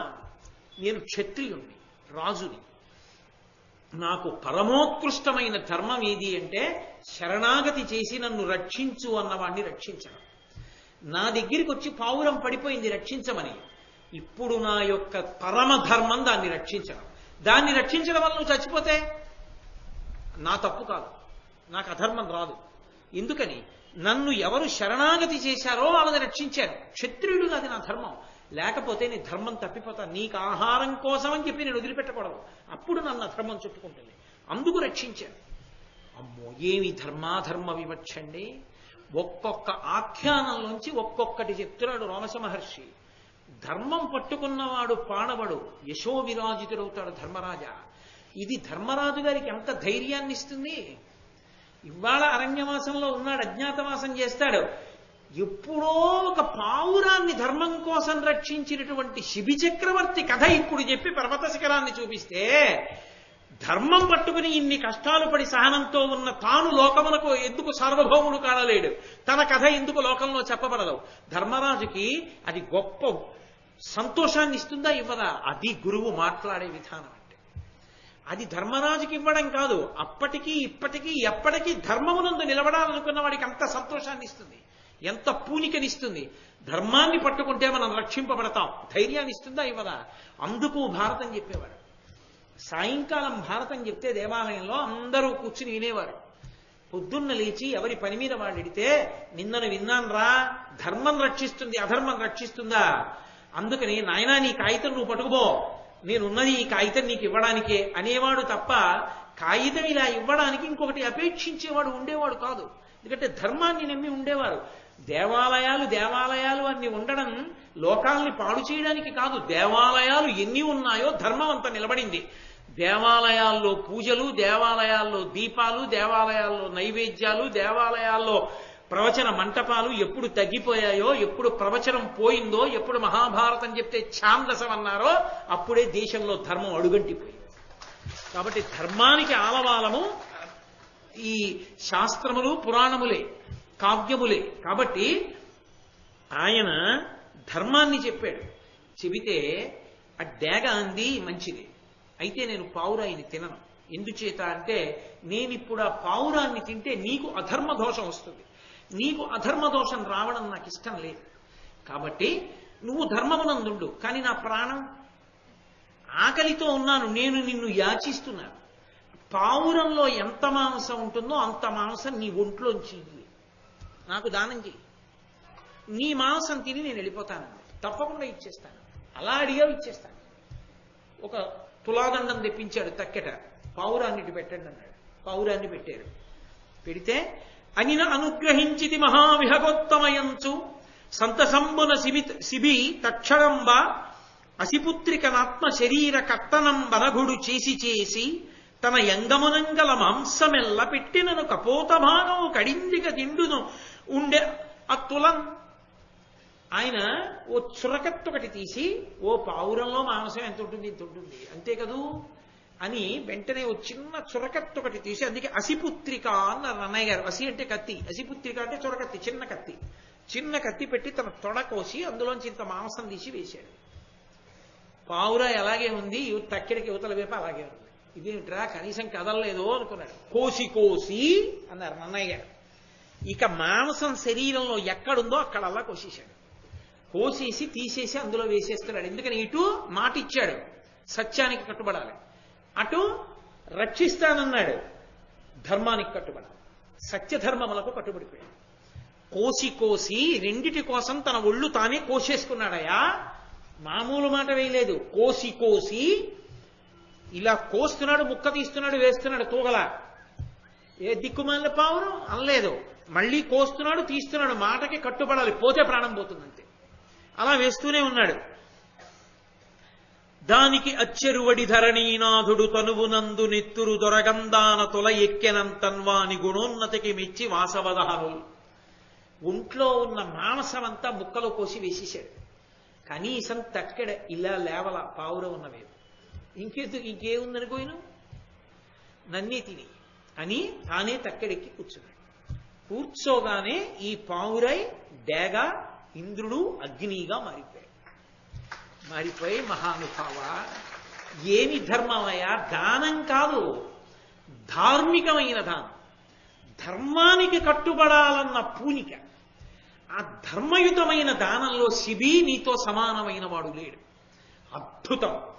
వాళ్ళు ఏమని వరం ఇచ్చారో తెలుసా? ఆశ్చర్యం. శబ్ద బ్రహ్మోపాసనము లోకమునందు ఎంతకాలం ఉంటుందో అంతకాలము నీ కీర్తి ఉంటుందన్నారు. బహుశా వాంగ్మయంలో ఎక్కడ ఇటువంటి వరం లేదు. శబ్ద బ్రహ్మమయీ చరాచరమయీ జ్యోతిర్మయీ వాంగ్మయీ అని పరదేవతకి పేర్లు. శబ్ద బ్రహ్మంగా అమ్మవారిని ఉపాసన చేస్తారు. శబ్దము ఆకాశ గుణకం, ఆకాశంలో ప్రయాణం చేస్తుంది, చెవి ద్వారా వింటాం. శృణ్వంతప, ఆ మాటలు లోపలికెళ్ళి జ్ఞానకారకములు అవుతాయి. ఆ శబ్దాన్ని ఉపాసన చేస్తారు శబ్ద బ్రహ్మంగా. శబ్ద రాశి వేదం. కాబట్టి ఆ శబ్దములను ఉపాసన చేయడం అంటే కవిత్వం కూడా అందులోకే వస్తుంది. శబ్దములను ఛందోబద్ధంగా పేరిస్తే కదా కవిత్వం వస్తుంది. కవిత్వం ఎంతకాలం ఉంటుందో, మాటలు ఎంతకాలము చెప్పబడతాయో, మాటల చేత మానవులు బాగుపడ్డం అన్నది ఎంతకాలం ఉంటుందో, బాగుపడ్డానికి మాట్లాడడం అన్నది ఎంతకాలం ఉంటుందో, మాటల వలన మనం బాగుపడాలని వినడం అన్నది ఎంతకాలం ఉంటుందో అంతకాలం నీ కీర్తి ఉంటుందయా అన్నాడు.